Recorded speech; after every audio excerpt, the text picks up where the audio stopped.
అందరికీ నమస్కారం. ఈరోజు మనం చెప్పుకోబోయే కథ భార్యగారి తెలివి భర్తగారి వేరుకాపురం. కథలోకి వెళ్ళబోయే ముందు మీరు కనుక మన ఛానల్ని ఫస్ట్ టైం చూస్తున్నట్లయితే తప్పకుండా మన ఛానల్ని లైక్ చేయండి, షేర్ చేయండి, సబ్స్క్రైబ్ చేయండి, బెల్ ఐకాన్ క్లిక్ చేసి ఆల్ అనే బటన్ని ప్రెస్ చేయడం మర్చిపోకండి. కథని చూస్తున్న ప్రతి ఒక్కళ్ళు, వింటున్న ప్రతి ఒక్కళ్ళు తప్పకుండా మన ఛానల్ని సబ్స్క్రైబ్ చేసుకొని ఒక మంచి కమెంట్ పెట్టి తప్పకుండా లైక్ చేయండి. మంచి మంచి కంటెంట్ ఉన్న స్టోరీస్ మీరు విని మీకు నచ్చితే మీ ఫ్రెండ్స్, ఫ్యామిలీ మెంబర్స్తో షేర్ చేసుకోండి. ఛానల్ని ఎంకరేజ్ చేసి సపోర్ట్ చేస్తారని మనస్ఫూర్తిగా ఆశిస్తూ కథని ఎక్కడ స్కిప్ చేయకుండా వినండి. ఈ కథ చాలా చాలా బాగుంటుంది. మరి కథలోకి వెళ్ళిపోదామా? సుబ్బారావు ప్రైవేటు ఉద్యోగం చేస్తూ ఉంటాడు సిటీలో. సుబ్బారావుకి పెద్దలు ఇచ్చినటువంటి ఆస్తి 5 ఎకరాల పొలం. ఆ 5 ఎకరాల పొలం కాక అక్కడ ఉన్నటువంటి పల్లెటూరులో అమ్మా నాన్న పోయిన తర్వాత వాటాల ప్రకారం అన్నదమ్ములు అమ్ముకోగా వచ్చిన డబ్బులో సుబ్బారావు మరి కాసిన డబ్బులు వేసుకుని సిటీలో అవుట్కట్స్లో ఒక స్థలం కొనుక్కుని దాంట్లో కట్టించుకుందే ఒక 3 BHK ఇల్లు. ఆ 3 BHK ఇండివిడ్యువల్ హౌసు, ఆ 5 ఎకరాల పొలం, ఇక ఈ ప్రైవేటు ఉద్యోగమే సుబ్బారావు ఆస్తిపాస్తులు. సుబ్బారావుకి నీలవేణితో వివాహం జరిపించారు. సుబ్బారావుకి నీలవేణికి భార్యాభర్తలు ఇద్దరూ కూడా మొగుడి అడుగుజాడల్లో పెళ్ళాం నడవటమో, పెళ్ళాం కొంగు పట్టుకొని మొగుడు తిరగటమో, ఇలాంటివి కొన్ని రకాలుగా చెప్తూ ఉంటారు మన పెద్దవాళ్ళు. కానీ వీళ్ళు అసలు ఇద్దరూ కలిసే అడుగులు వేస్తారు. ఏ పని చేసినా ఇద్దరూ కలిసే చేస్తారు. సుబ్బారావు నీలవేణి మాటకి ఎదురు చెప్పటం అనేదే ఉండదు. నీలవేణి సుబ్బారావుకి తెలియకుండా ఏదీ చేయదో, ఏం చేసినా అంతా ఓపెన్గానే చేస్తుంది. నీలవేణికి పుట్టింటి వాళ్ళు 25 కాసులు బంగారం పెట్టారనుకోకండి. వాళ్ళు మేము పెట్టలేము, కట్న కానుకలు ఇవ్వలేము అన్నా సరే నీలవేణి పెళ్లి మండపంలో నేను అత్తారింటికి వెళ్ళను మీరు పెట్టకపోతే అని వాళ్ళ మెళ్ళ మీద కూర్చొని అప్పటికప్పుడు 2 ఎకరాల పొలం పెట్టించుకుంది వాళ్ళతో. దాంతోపాటు అన్నదమ్ములకి వెళ్ళాల్సిందే, ఎటు రేపొద్దున వెళ్ళొద్ది, మరి నా సంగతి ఏంటి అని ఆడపిల్ల కూడా ఆస్తిలో హక్కు ఉండదా ఏంటి అని చెప్పి ఇంటి వాటా కింద డబ్బులు తీసుకుంది. ఆ రోజుల్లో వాళ్ళు ఒక 10 లక్షల రూపాయలు నెట్ట నిలువున అప్పు చేసి మరీ ఇవ్వాల్సి వచ్చింది. అది కాక తల్లి మెళ్ళో ఉన్న బంగారాన్ని తీసి మరీ ఇస్తే ఆ 25 కాసుల బంగారంతో అత్తారింట్లో అడుగు పెట్టిందేమో అనేసుకోకండి. ఇటువైపు అప్పటికి సుబ్బారావు అమ్మా నాన్నలు బ్రతికే ఉన్నారు. సుబ్బారావు తల్లిని నా పుట్టింటోళ్ళు ఇలా పెడితే మీరేం పెట్టకుండా నన్ను తీసుకెళ్తే మీకు అవమానం కదూ, నా అత్త మామల్ని అవమానిస్తూ నేను అత్తింట్లో కాపురం ఏం చేస్తాను అనేపాటికి అన్ని 100 మందిలో ఏం పరువు తీసుకుంటామని నీలవేణి అత్తగారు ఆవిడకు 25 కాసులు బంగారం పెట్టింది కోడలికే. ఇక వాటిని తీసుకొని అత్తారింట్లో అడుగు పెట్టిందే. సంవత్సర కాలంలోనే అత్తామామలిద్దరూ పైలోకానికి చేరుకున్నాక ఇలా సిటీలో 3 BHK ఇల్లు కొనుక్కొని వచ్చేటప్పుడు కూడా ఇంట్లో వాటా కాకుండా అత్తగారి ఒంటి మీద ఉన్న నగల్లో ఒక 10 కాసులు నగలు కలిసి వచ్చినాయి. దాంతోపాటు ఇంట్లో ఉన్న వెండిలో ఒక 5 కిలోలు వెండి కలిసి వచ్చింది. ఇక వాటిని అలా తీసుకొని సిటీకి తరలొచ్చింది నీలవేణి. ఆ తర్వాత నీలవేణి ఏం చెప్తే అది సుబ్బారావు వింటమే. ఎందుకంటే ఎంతవరకు మనం మోహిని అస్త్రాలు సంధించడం గురించి, తలగడ మంత్రాలు వేయటం గురించే, లేదా ఆడదాని అందచందాలకి కొంతమంది మగాళ్ళు ముగ్ధులైపోవటం గురించి మనం వినుంటాం. నీలవేణి చూడటానికి నిజం చెప్పాలంటే పరమ దరిద్రంగా ఉంటుంది. అస్సలు బాగోదు చూడటానికి మనిషి. అది ఒక పక్కన తీసి పెడితే సుబ్బారావే చూడటానికి బాగుంటాడు మనిషి. ఇది తీసి పక్కన పెట్టుకుంటే నీలవేణికి కైపెక్కించే మాటల్లో అమృతం అనేది చిన్న విషయమేమో, అధరామృతాలని ఒలకబోసి మాట్లాడగలిగిన తెలివితేటలు ఉండేసరికి సుబ్బారావు దాసోహం అయిపోయి దాసుడే అయిపోయే నోరెత్తటమే మానేసే వెళ్ళే ప్రైవేట్ ఉద్యోగంలో వచ్చిన జీతాన్ని తెచ్చి అలా పెళ్ళాం చేతిలో పోసేవాడు. ఇక సుబ్బారావుకి నీలవేణికి ముందు ఒక 2-3 ఏళ్ళు పిల్లల్ని కనకూడదనే నీలవేణి మొగుడిని గట్టిగా బిగించాలనే దాంతో 3 ఏళ్ళు కనల. ఆ తర్వాత గర్భవతి అయిన తర్వాత మొదటి కాన్పులో కూతురు పుట్టిందే. ఈ ప్రపంచంలో ఉన్నటువంటి అందగత్తెలందరినీ, అందాల సుందరీమణులందరినీ తల తన్నేలా నా కూతురు పుట్టింది అని నిజం చెప్పాలంటే నీలవేణికి జిరాక్స్ కాపీలా పుట్టింది ఆ కూతురు. పెద్ద రంగు కాదు, పెద్ద అందగత్తె కాదు. ఆ కూతురికి సుందరి అని పేరు పెట్టుకుంది నీలవేణి. ఆ తరువాత నీలవేణికి మరి 3 సంవత్సరాల తరువాత మళ్ళీ గర్భవతి అయ్యి ఈసారి కూతురే పుట్టుద్దని కోటి ఆశలతో ఉంటే నీళ్లు చల్లుతూ దరిద్రానికి కొడుకు పుట్టుకొచ్చాడు. సతీషు అని కొడుకు పేరు పెట్టుకుందే. చిన్నప్పటి నుంచి కూడా బయటికి కనిపించకపోయినా, కనిపించేలా తను ప్రవర్తించకపోయినా, బయట చుట్టుపక్కల జనాలు పరువు ప్రతిష్టలు, వచ్చే చుట్టాలు వెళ్ళే చుట్టాలు, బంధువులు ఇరుగు పొరుగు వాళ్లతో ఊహించుకోవటం కరెక్ట్ కాదు. ఎందుకంటే ఏది జరిగినా అసలు పైకి కనపడేలా చేయటం అనేది నీలవేణి హిస్టరీలోనే ఉండదు. అంతా 4 గోడల మధ్య, లేదంటే గనక అంతా లోపల వ్యవహారం జరిగిపోవాలి తప్ప బయటికి జనాలకి తెలియదని నీలవేణి అనుకుంటుంది. కాకపోతే నీలవేణి అతి తెలివితేటలు, నీలవేణి వంకర చూపులు, నీలవేణి టింకర మాటలు, నీలవేణి ఎత్తి పొడుపులు, నీలవేణి వ్యంగ్యమైనటువంటి నవ్వు చూసిన ఇరుగు పొరుగు వాళ్ళకి, చుట్టాలు బంధువులకి నీలవేణి అత్తగారు చెప్పకుండా పోద్దా మహానుభావురాలు ఎంతైనా, తోడుకోడళ్ళు ఆడపడుచులకి తెలియకుండా ఉంటుందా, అలా అలా అలా ఆ గాలివార్త ట్రావెల్ చేయకుండా ఉంటుందా, అలా నీలవేణికి మంచి పేరు ప్రఖ్యాతలే. పరమ దరిద్రపుదని, స్వార్థపరురాలని, మొగుణ్ణి నోరెత్తనీయకుండా కుట్టేసిందని, సుబ్బారావు పెద్ద పనికిమాలిన సన్నాసని అందరిలోనూ మంచి పేరు ప్రఖ్యాతలే ఉన్నాయి 3 పెళ్ళాలకే. కూతురంటే పంచప్రాణాలే కాదు 6వ ప్రాణం కూడా నీలవేణికే. కూతుర్ని చిన్నప్పటి నుంచే ఎక్కువగా చూసినట్టుగా లేకుండా అనేమీ కాదు, మొగుడుతో చెప్పే ఓపెన్గానే కూతుర్ని చాలా ఎక్కువగా చూసే, కొడుకుని చాలా తక్కువగా చూసే తత్వం. నిజం చెప్పాలంటే గనక కూతుర్ని కొడుకుని వేరువేరు స్కూళ్ళల్లో ఏమీ వేసేది కాదులే, కానీ ఒకటే స్కూలు, పెద్ద చదువు మీద కాన్సన్ట్రేషన్ చేయించేది కాదు నీలవేణి కూతురుతో. వారంలో అట్లా 1 రోజు 2 రోజులు టైంపాస్ కోసం కూతురు స్కూల్కి వెళ్ళొచ్చేదే. పుట్టినరోజుకి కూతురికి ఆ రోజు మొత్తం మీద 1 డజన్ డ్రెస్సులు కొంటే కొడుక్కి 1 డ్రెస్సు కొనేదే. ప్రతి పండక్కి కూతురికి 2-3 జతలు కొంటే సంవత్సరం మొత్తం మీద కొడుక్కో 4 జతల బట్టలు కొనేదే. కూతురికి ఎంతెంత నాన్ వెజ్లు వేసి పెడితే, చేపల పులుసు పెడితే 1 తోక ముక్క ఉండదా, చికెన్ కూర వండితే 4 బోన్స్ ఉండవా, మటన్ వండితే 2 మూలిగలు వేసే ముక్కలు ఉండవా, ఏం మాటది, అది కూడా తల్లి ప్రేమే. అలా వేసి పెట్టేది కొడుక్కే. చిన్నప్పటి నుంచే పతియే ప్రత్యక్ష దైవము దైవము దైవము అన్నట్టు అమ్మ అక్కే ప్రత్యక్ష దైవాలు దైవాలు దైవాలు అని చెప్పుకుంటూ కొడుకుని పెంచుకొచ్చిందే.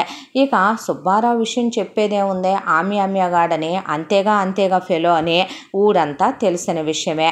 ఇంత దాంట్లో సుబ్బారావు ఒకవైపున ఆ పొలం మీద వచ్చేటటువంటి హైవేజులు, అది కాక తనకు వచ్చేటటువంటి హైకులు, అవి కాకుండా తను ఓపికగానే ఉన్నాడు కాబట్టి నీలవేణి ఓవర్ టైములు చేయమనమని మొగుడిని వేరే చోట గుమస్తాగా లెక్కలు రాయమని పంపించే ఆ డబ్బులు ఒకవైపున సుబ్బారావు దాస్తూ ఉండేవాడు.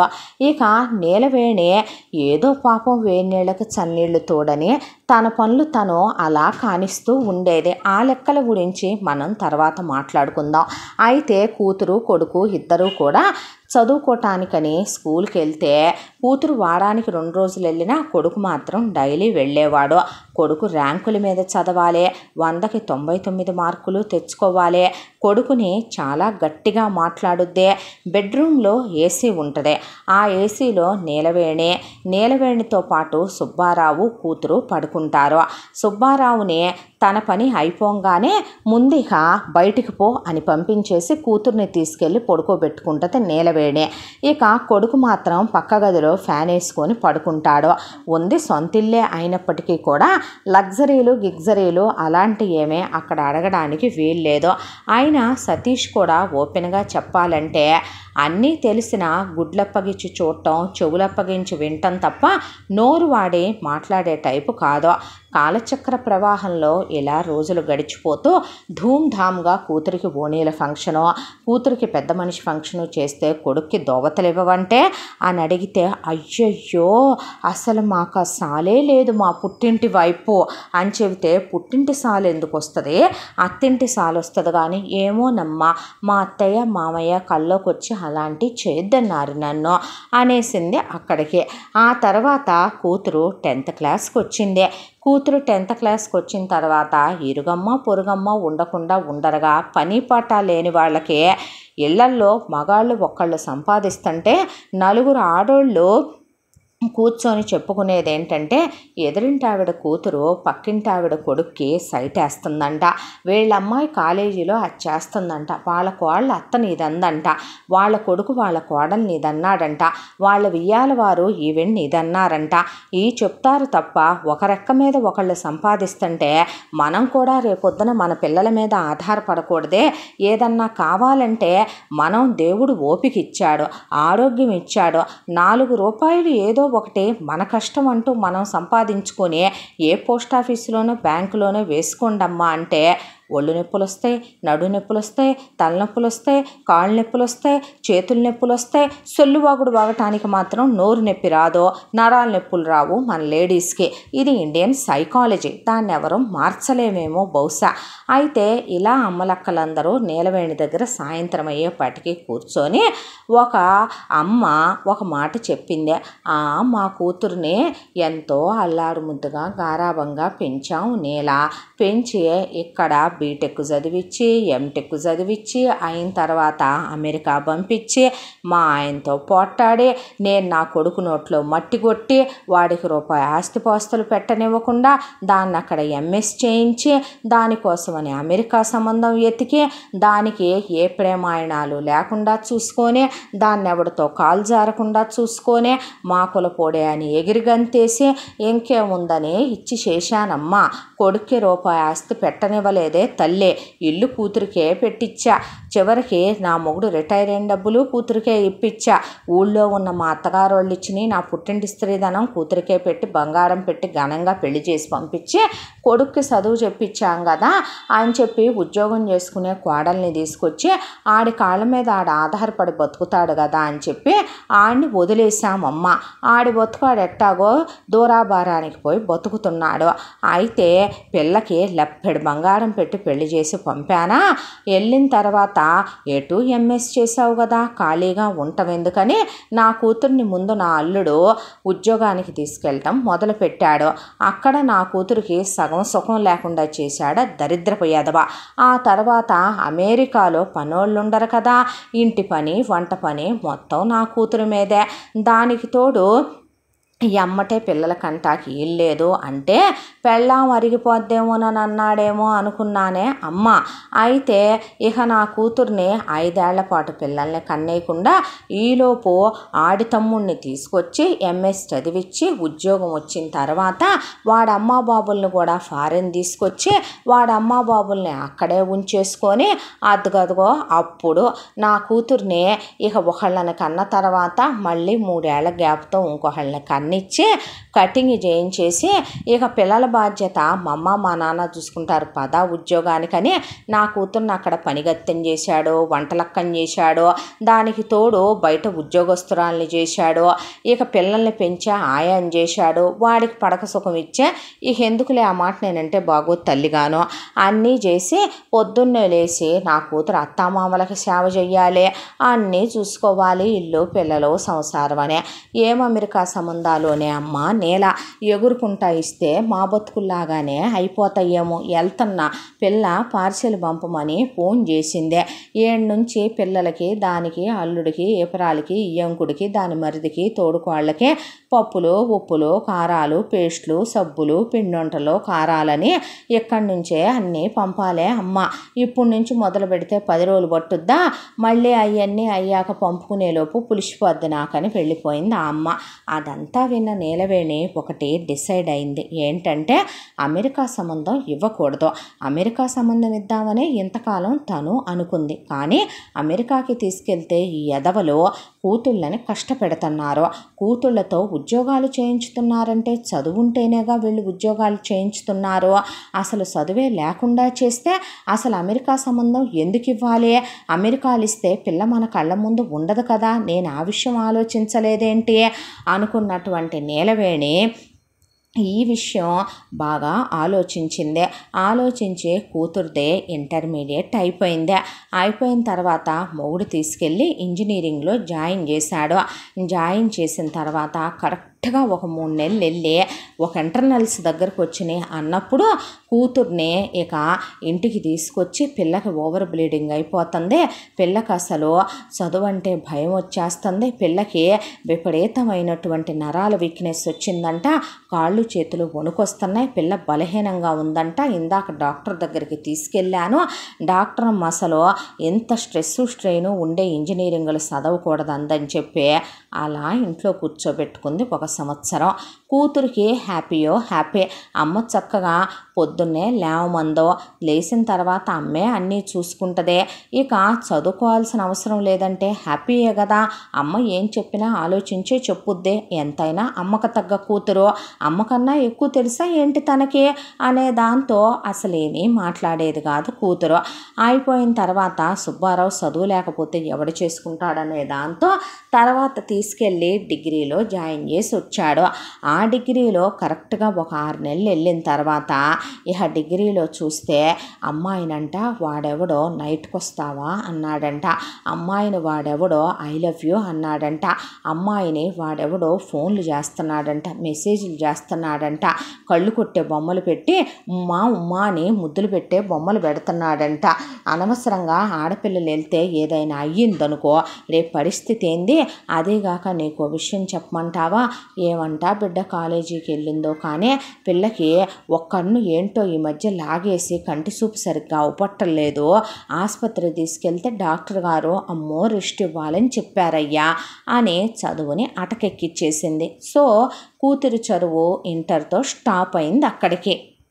ఒక రోజున ఇక కూతురు గది వేరే పెట్టి కూతురికి తమ పడగది ఇచ్చింది నీలవేణి. ఏసీ ఉంటుందని చెప్పి కూతురు వయసుకు వచ్చిందని చెప్పి కొడుకు ఏం చేస్తున్నాడా అని ఒక లుక్ వేసింది కొడుకు గదిలోకి. కొడుకు పుస్తకం మొహం మీద పడేసుకొని చదివి అలాగే పడి నిద్రపోతున్నాడు. కొడుకు నవారు మంచం మీద, కూతురుకు మాత్రం డన్లప్ పరుపులు వేసిన డబల్ కాటు మంచం.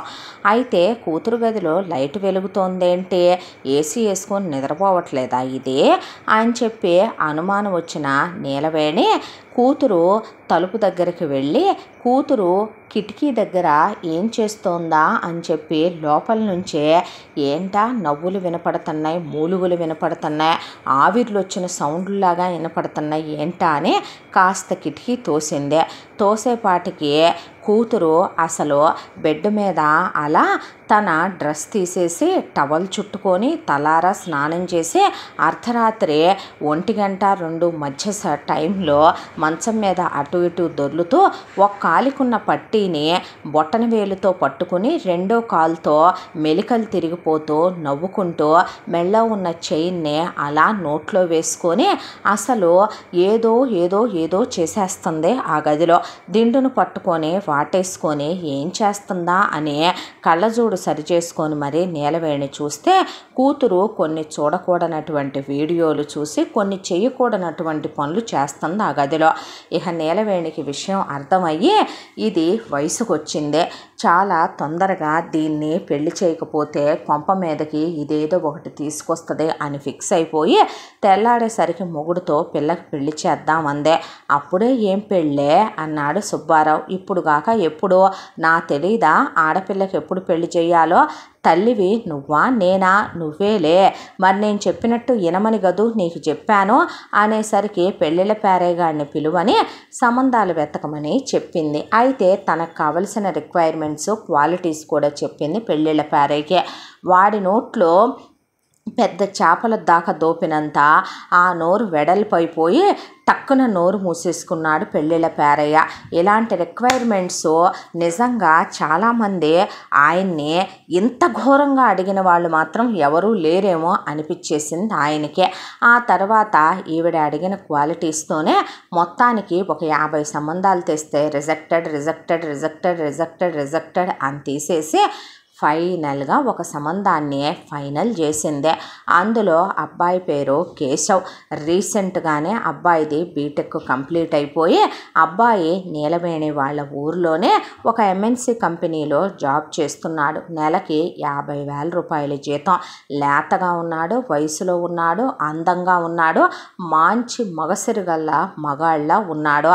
వాడి అమ్మా బాబులు పల్లెటూరోళ్ళు. వాళ్ళు పల్లెటూరులో ఉంటారు. వాడికి ఓ 10 ఎకరాల పొలం ఉంది. ఎకరం ఎలా లేదన్నా ఒక 20 లక్షల దాకా ఉంటుందని ఆరాలాగింది నీలవేణి. ఆ 10 ఎకరాల పొలాన్ని వాళ్ళు అక్కడే సాగు చేసుకుంటున్నారు. ఇక కేశవ్కి అన్నదమ్ములు అక్క చెల్లెళ్ళు లేరు. పుట్టటానికైతే వాళ్ళమ్మకి కేశవ్కి ముందొకళ్ళు కేశవ్కి తర్వాత ఒకళ్ళు పుట్టారు. కానీ ఒకళ్ళు పాపం చిన్నబిడ్డ నొప్పొచ్చి తర్వాత ఒకళ్ళేమో అనుకోకుండా బావిలో పడి ఇద్దరు హరీమంటే పేడ ఇరగడైపోయింది అనుకుంది నీలవేణి. అలా కేశవ్ ఒక్కడే కొడుకు వాళ్ళమ్మ నాన్నలకే. వాళ్ళు సిటీకి రారు, సిటీ గాలి పీల్చరు, సిటీ నీళ్లు తాగరు, సిటీ తిండి తినరు, అసలు సిటీలో బతకలేరు అంతే వాళ్ళు. దాంతో వాళ్ళ పల్లెటూరులోనే ఉంటారు. కొడుకు చదువుకున్నాడు, గాలి తిరుగుళ్ళు తిరగకుండా ఉంటాడు. పెళ్లి చేసేసి ఎవరో ఒక పిల్లని కొడుకు మెడకు కట్టేస్తే గోలొదిలిపోద్ది అనుకునే అమ్మా నాన్నలే వాళ్ళు. దాంతో వాళ్ళేమీ కట్నాలు తీసుకోకూడదని అనుకోలేదులే. కానీ వాళ్ళు అడగాల మన నీలవేణి ఆల్రెడీ అన్నిటికీ ప్రిపేర్డ్గా లేదు. దాంతోనే ఇక అబ్బాయి విషయాన్ని ఫైనల్ చేసి ఆలోచించిందే. ఆలోచిస్తే వీడికి వచ్చేది చూస్తే 50,000. ఆ 50,000లో బడ్జెట్ వేసింది. ఇంటద్దె, కరెంటు బిల్లు, పాలకి, సరుకులకి, వాటికి వీటికి. దేనికి సరిపోద్ది వీడి జీతం? ఇలా అయితే లెక్క తేలే పని కాదులే. కానీ అలాగని ఈ సంబంధాన్ని ఎలా వదులుకుంటాం? దట్టు కూతురు వాడి ఫోటో చూసిన దగ్గర నుంచి మెలికలు తిరిగిపోయే అసలు స్నానం చేసేటప్పుడు బాత్రూంలో కూడా వాడి ఫోటో వేసుకొని వెళ్తుంది కూతురు. అలాంటప్పుడు మనం వద్దంటే కరెక్ట్ కాదు. పైగా ఆరా తీసిన దాని మీదట కేశవ్కి వంటొచ్చు, అదే పెద్ద రైట్ టిక్. రెండో విషయం, కేశవు చాలా మెతక, నోరెత్తడు.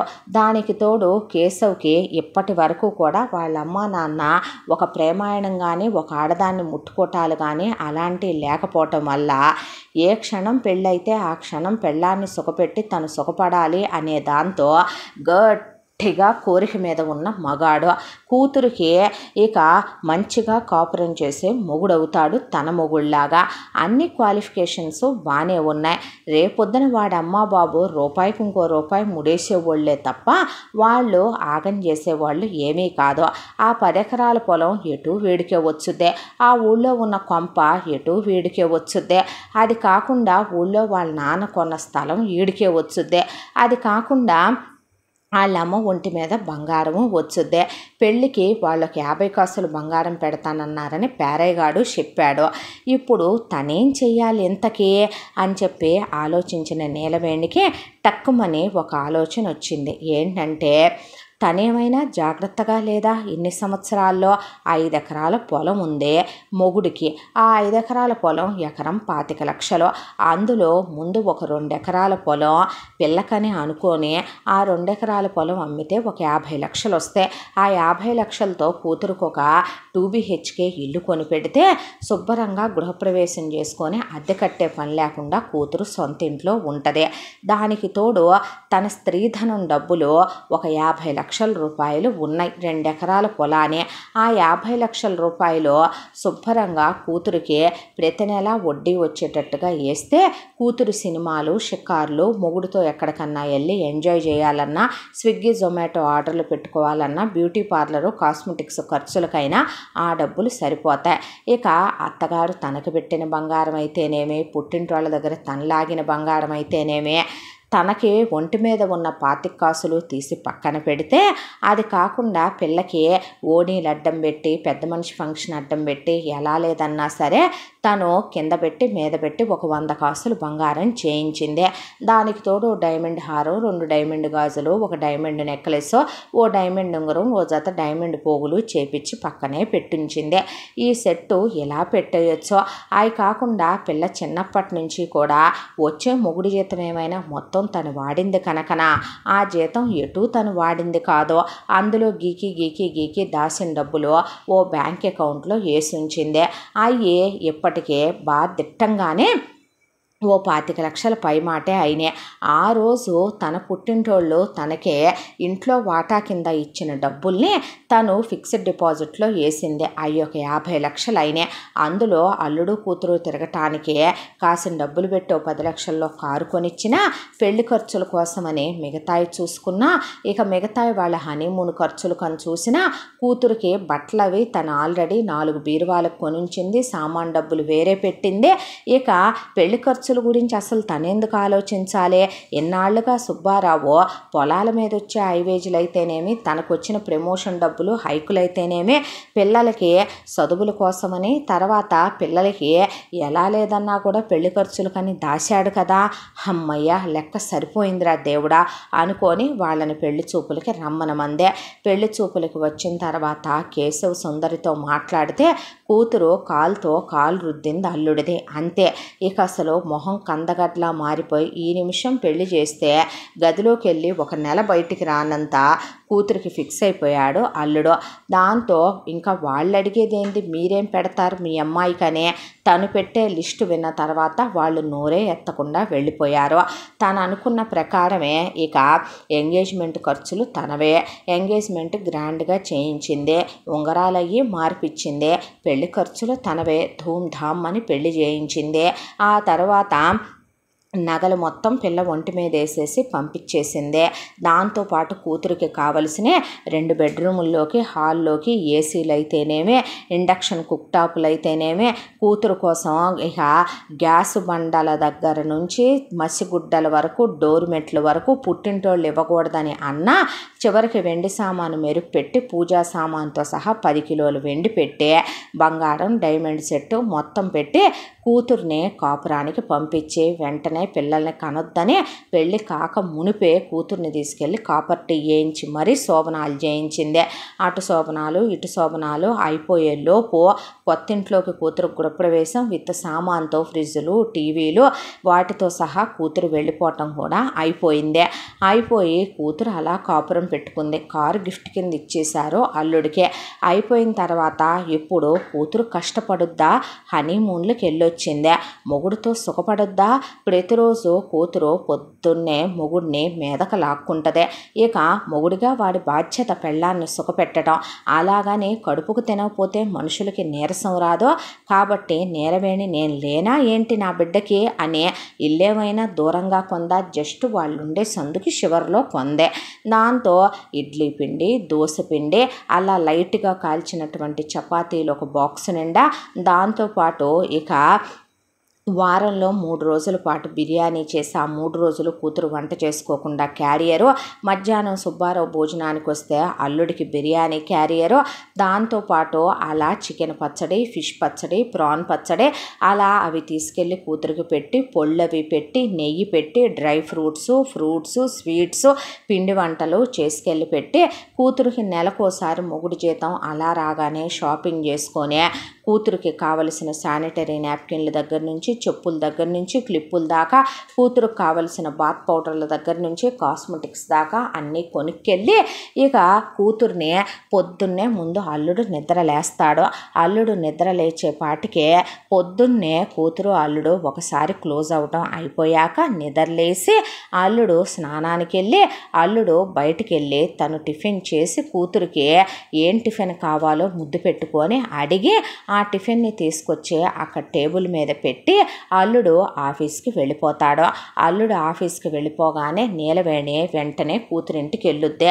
కూతురింటికి వెళ్ళగానే ఒకవైపున పనమ్మాయి వస్తే పనమ్మాయికి పనులు మొత్తం పురమాయించి ఇంత డస్ట్ ఉన్నా కూతురికి అస్సలు పడదమ్మా, అదంతా క్లీన్ చేయిస్తా, ఒకవైపున బెడ్షీట్లు అవన్నీ మార్చి బుజ్జి తల్లి లేరా బంగారం అని కూతురికి ఓ చెంబుడు బూస్ట్ కలిపి ఇచ్చుకొని కూతుర్ని నిద్రలేపి కూతురికి బ్రష్ చేయించి అల్లుడు తెచ్చిన టిఫిన్ తినిపించి ఆ తర్వాత కూతురికి తనే ఒళ్ళంతా నూనె పట్టించి సుగంధ ద్రవ్యాలు పట్టించి తలారా అభ్యంగన స్నానాలు చేయించి అయిపోయిన తర్వాత ఒకరోజు ఈతపాయల జడ, ఒకరోజు తాటిపాయల జడ, ఒకరోజు జుట్టెరబోసి, ఒక రోజున కూతురు పమిటని అలా ఆరపోసి మల్లెపూలు జల్లి, ఒక రోజున గులాబీ రేకులు చల్లి మొగుడిని ఎలా ఆకట్టుకోవాలి, మొగుడితో ఎలా సుఖపడాలి, అసలు మొగుడితో శృంగార కావ్యాలు ఎలా రచించాలనేది కూతురితో సరసాలాడుతా జోకులేస్తా కూతురుతో పుస్తకాలు కొన్ని ఎత్తుకెళ్ళి వాటిల్లో ఎక్స్ప్లెయిన్ చేసి గైడెన్స్ ఇస్తా కూతురికి అయిపోయాక మధ్యాహ్నం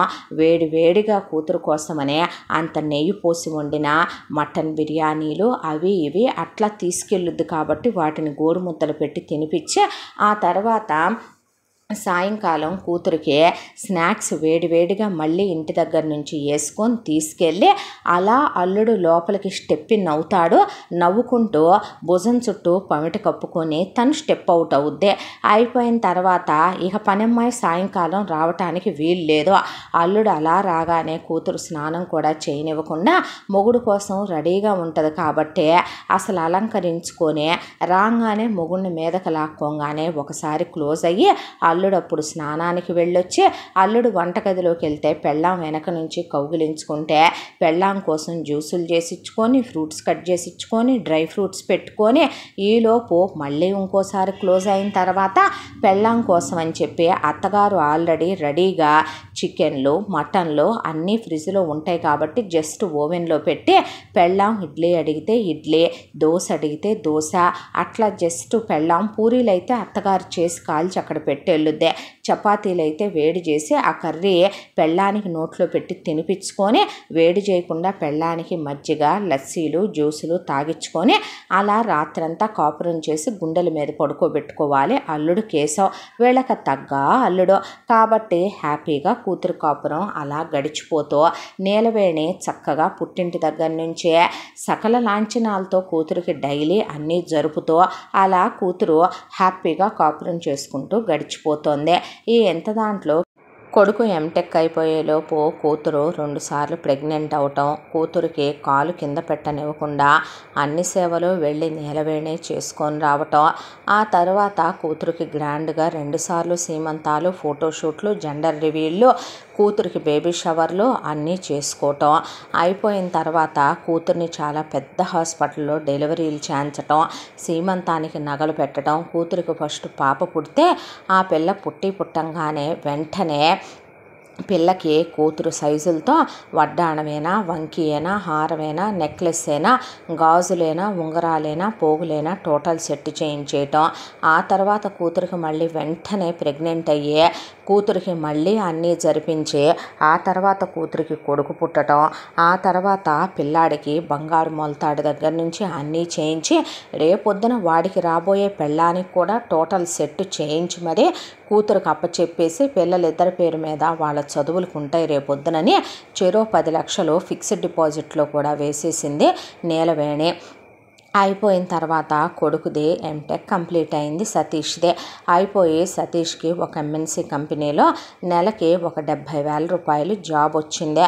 వచ్చి రాగానే అంతా దాంట్లో కొడుకు వాళ్ళ అమ్మని అడిగింది, నేను మెట్రోల్లో ఆటోల్లో వెళ్ళలేకపోతున్నానమ్మా, ఒక బండి కొనుక్కుంటానంటే ఓవర్ టైం చేసి ఇన్స్టాల్మెంట్ కట్టి కొనుక్కోమందే. ఆ తర్వాత తన ఖర్చులకు 5,000 ఉంచుకొని 65,000 అమ్మకి ఇచ్చేయాలి.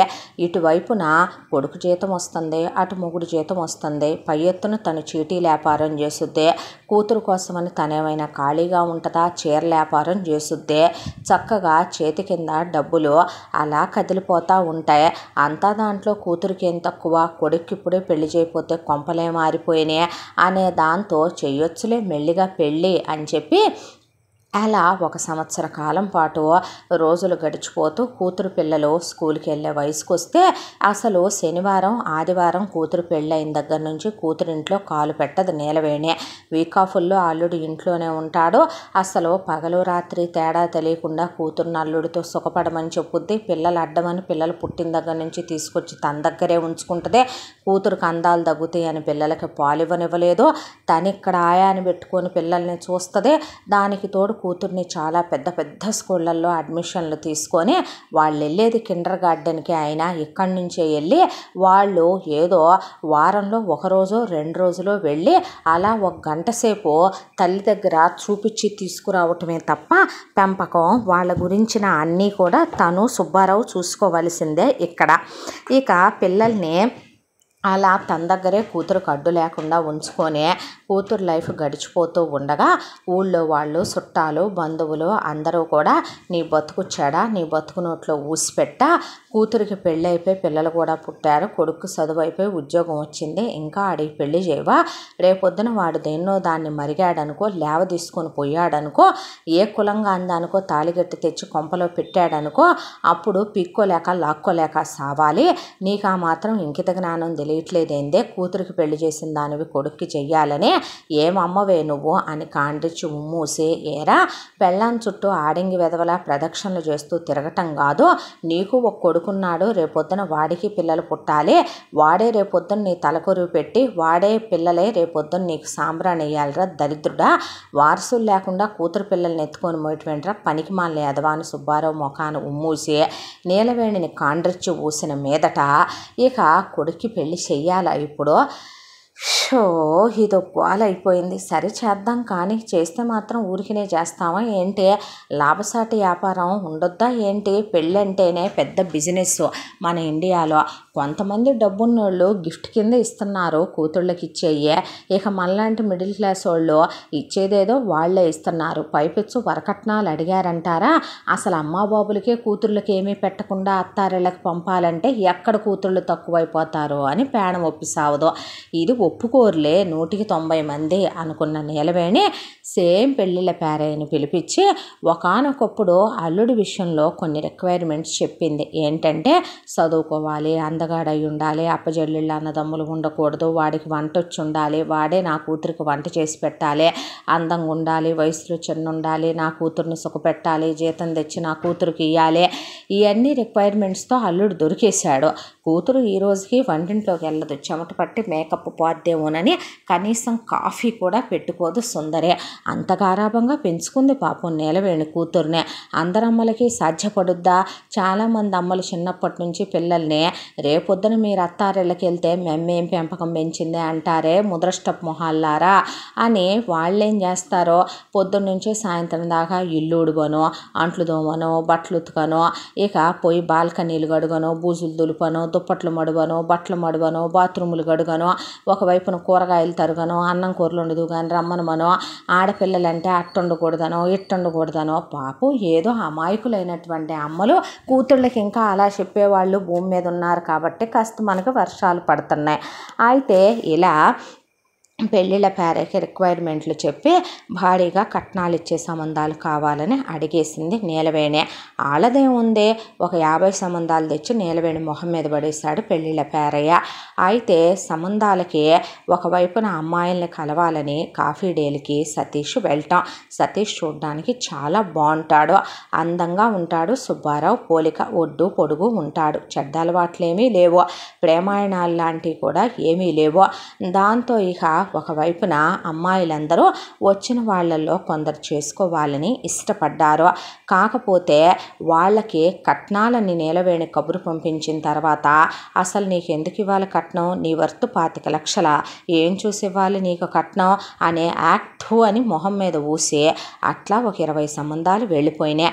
మిగతా 10 సంబంధాల అమ్మాయిలు మా అక్క రోజు మా అక్క పిల్లల్ని ఇక్కడికే పంపిస్తుంది, మా అక్క పిల్లలు ఇక్కడే ఉంటారు, మా అక్క దగ్గరికి మా మమ్మీ రోజు వెళ్ళి అన్నీ మేమే చూసుకుంటాము, మా అక్క అంటే నాకు చాలా ఇష్టం, అది ఇది అనే రిక్వైర్మెంట్స్ వాళ్ళ ఇంట్లో జరిగేటటువంటి కథా కమామీషు పాపం ఎంతో నీతి నిజాయితీ పరుడైన సతీషు దాయకుండా చెప్పేపాటికి వాళ్ళు థూ అని వెళ్ళిపోయారు. ఇక మిగతా 20 మంది అమ్మాయిల విషయానికి వస్తే జీతం మా అమ్మకి ఇస్తానని, మీరు ఉద్యోగాలు చేయాలని, పెళ్ళైన తర్వాత మీ జీతం మా అమ్మకే ఇవ్వాలని, నాకు ఇప్పటి వరకు ఏ అమ్మాయితో టచ్ ఫీల్ ఎక్స్పీరియన్స్ కూడా లేదని, కాబట్టి ఇక మనం క్లోజ్గా ఉండాలని సతీష్ చెప్పిన మాటలకి అంటే ఏంటంటే వీడితో ప్రాస్టిట్యూషన్ చేస్తా, మేము ఉద్యోగాలు చేసి జీతం తీసుకెళ్ళి వీడి అమ్మకి ఇస్తా, మా అమ్మ బాబులు కట్నాలు ఇచ్చి పైపెచ్చిన మేము వీడిని సుఖపెడతా, వీడమ్మ కింద పాసి పని చేస్తూ ఉండాలా అని చెప్పి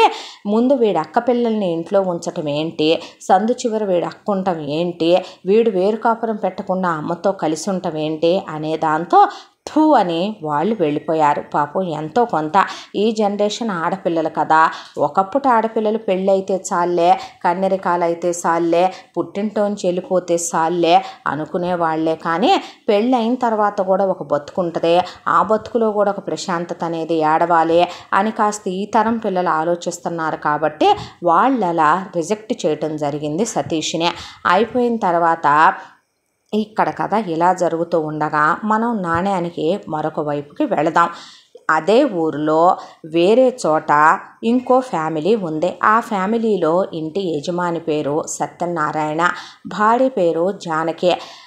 యువర్ ఆనర్, అక్కడ ఒక విషయం గుర్తుపెట్టుకోవాలి, ఆ ఇంట్లో మగాడే మొగుడు, ఆడదే పెళ్ళాం, అలాంటి ఫ్యామిలీ అది. అయితే ఆ ఇంట్లో సత్యనారాయణ గారిది ఎల్ఐసి దాంట్లో గవర్నమెంట్ ఉద్యోగం, ఆయన జీతము బాగానే వస్తుంది, ఆయన పాలసీలు చేయించటాన పై డబ్బులు బాగానే వస్తాయి ఆయనకి. ఆయన భార్య పేరు జానకి, ఆవిడ చాలా మంచి ఇల్లాలు, గృహిణి. అయితే సత్యనారాయణ గారికి తల్లిదండ్రుల ద్వారా వచ్చినటువంటి పొలం 10 ఎకరాలు, దానికి తోడు జానకికి వీళ్ళేమీ అడుక్కోకుండానే వాళ్ళమ్మ నాన్నలే స్త్రీధనం కింద ఒక 2 ఎకరాల పొలం పెట్టి 50 కాసులు బంగారం పెడితే ఆ రోజున సత్యనారాయణ తల్లి ఒక 50 కాసులు బంగారం పెట్టిందే.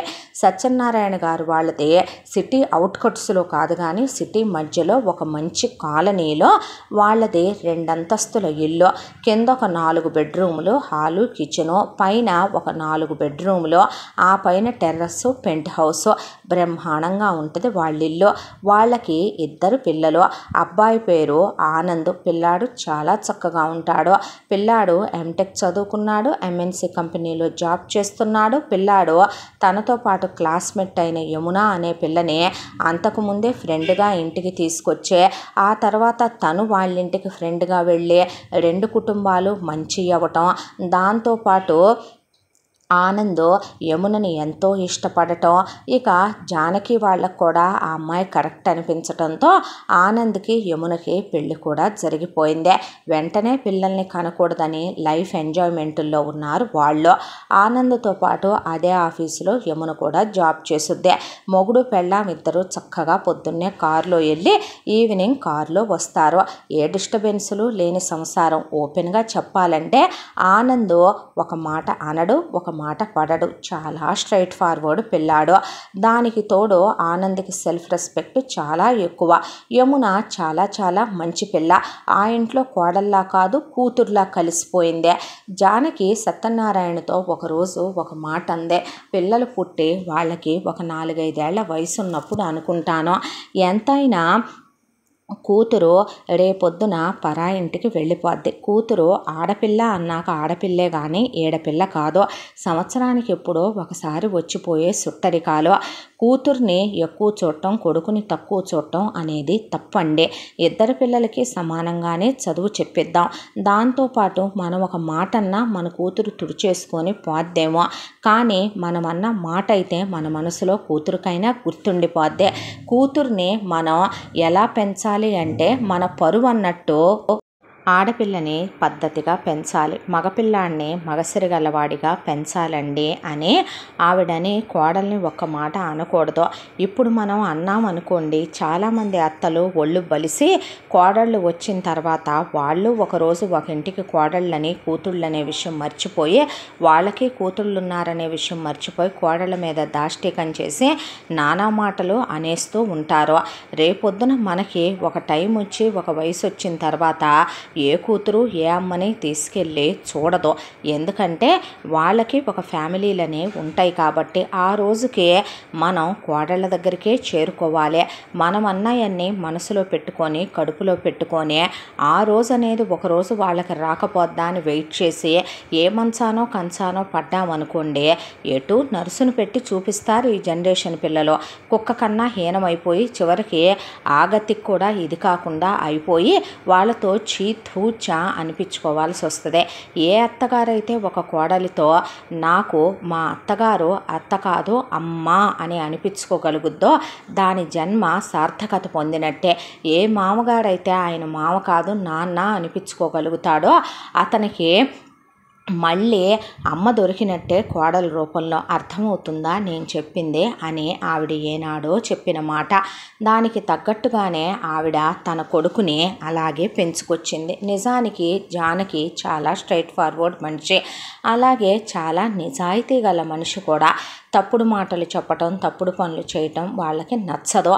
ఇక కాలచక్ర ప్రవాహంలో పిల్లాడు చదువుకోవటం, పిల్లాడికి చదువు అయిపోవటం, పిల్లాడి స్నేహితురాలైన పిల్లే కోడలుగా వీళ్ళింటికి వస్తుందని వీళ్ళు అనుకోకపోయినా ఆ పిల్లే కోడలుగా రావటం, జానకి అనుకున్న దానికి క్వైట్ ఆపోజిట్లో యమున గయ్యాళిది కాదు, మొగుడికి తలకడ మంత్రాలు వేసేది కాదు, చాడీలు చెప్పేది కాదు, ఆ ఇంట్లో పాలల్లో తేనెలా పంచదారలా అమృతాన్ని కురిపించే దేవతలా కలిసిపోయిందే. అత్తగారిని అమ్మలా, మామగారిని నాన్నలా అనుకునే పిల్ల. వీళ్ళు ఆ పిల్లతో అలాగే ఉంటారు కాబట్టి హ్యాపీగా వాళ్ళు ఆనందంగా కొడుకుని కోడల్ని వాళ్ళది సంతోషమైనటువంటి కుటుంబంగా తీర్చిదిద్దుకోగలిగారు. ఇక వాళ్ళకి ఒక కూతురు పేరు స్వప్న. చిన్నప్పటి నుంచి స్వప్నదే అంతా సైలెంట్ యాక్షను. జానకి కూతురు తత్వం చిన్నప్పటి నుంచి నచ్చదు. ఏదున్నా సరే ఓపెన్ అప్ అయిపోయి చెప్పదు. పైగా తనకు నచ్చింది ఏదైనా ఉంటే దాని విషయంలో 100 డిఫాల్ట్లున్నా వాటన్నిటినీ మనకి పాజిటివ్ చేసి చెప్పుద్దే. తనకు కావాలన్నది దక్కించుకోవటానికి ఎన్ని అబద్ధాలు ఆడి ఎంత దిగజారిపోయి అయినా సరే తను అనుకున్నది సాధించుకోవటం స్వప్నకి ఇండైరెక్ట్ వేలో అలవాటు. అది నచ్చక జానకి చిన్నప్పటి నుంచి దంచుతూ పెంచుకొచ్చింది స్వప్ననే. ఇక దానికి తోడు స్వప్నకి బయట కాస్త ప్రేమాయణాలు అలాంటివి వెలగబెడదామని ఉన్నా జానకి జాయింట్లు విరిసి కూర్చోబెట్టుద్ది కాబట్టి అలాంటి ప్రేమాయణాల జోలికి వెళ్ళటం కుదరలేదు స్వప్నకే.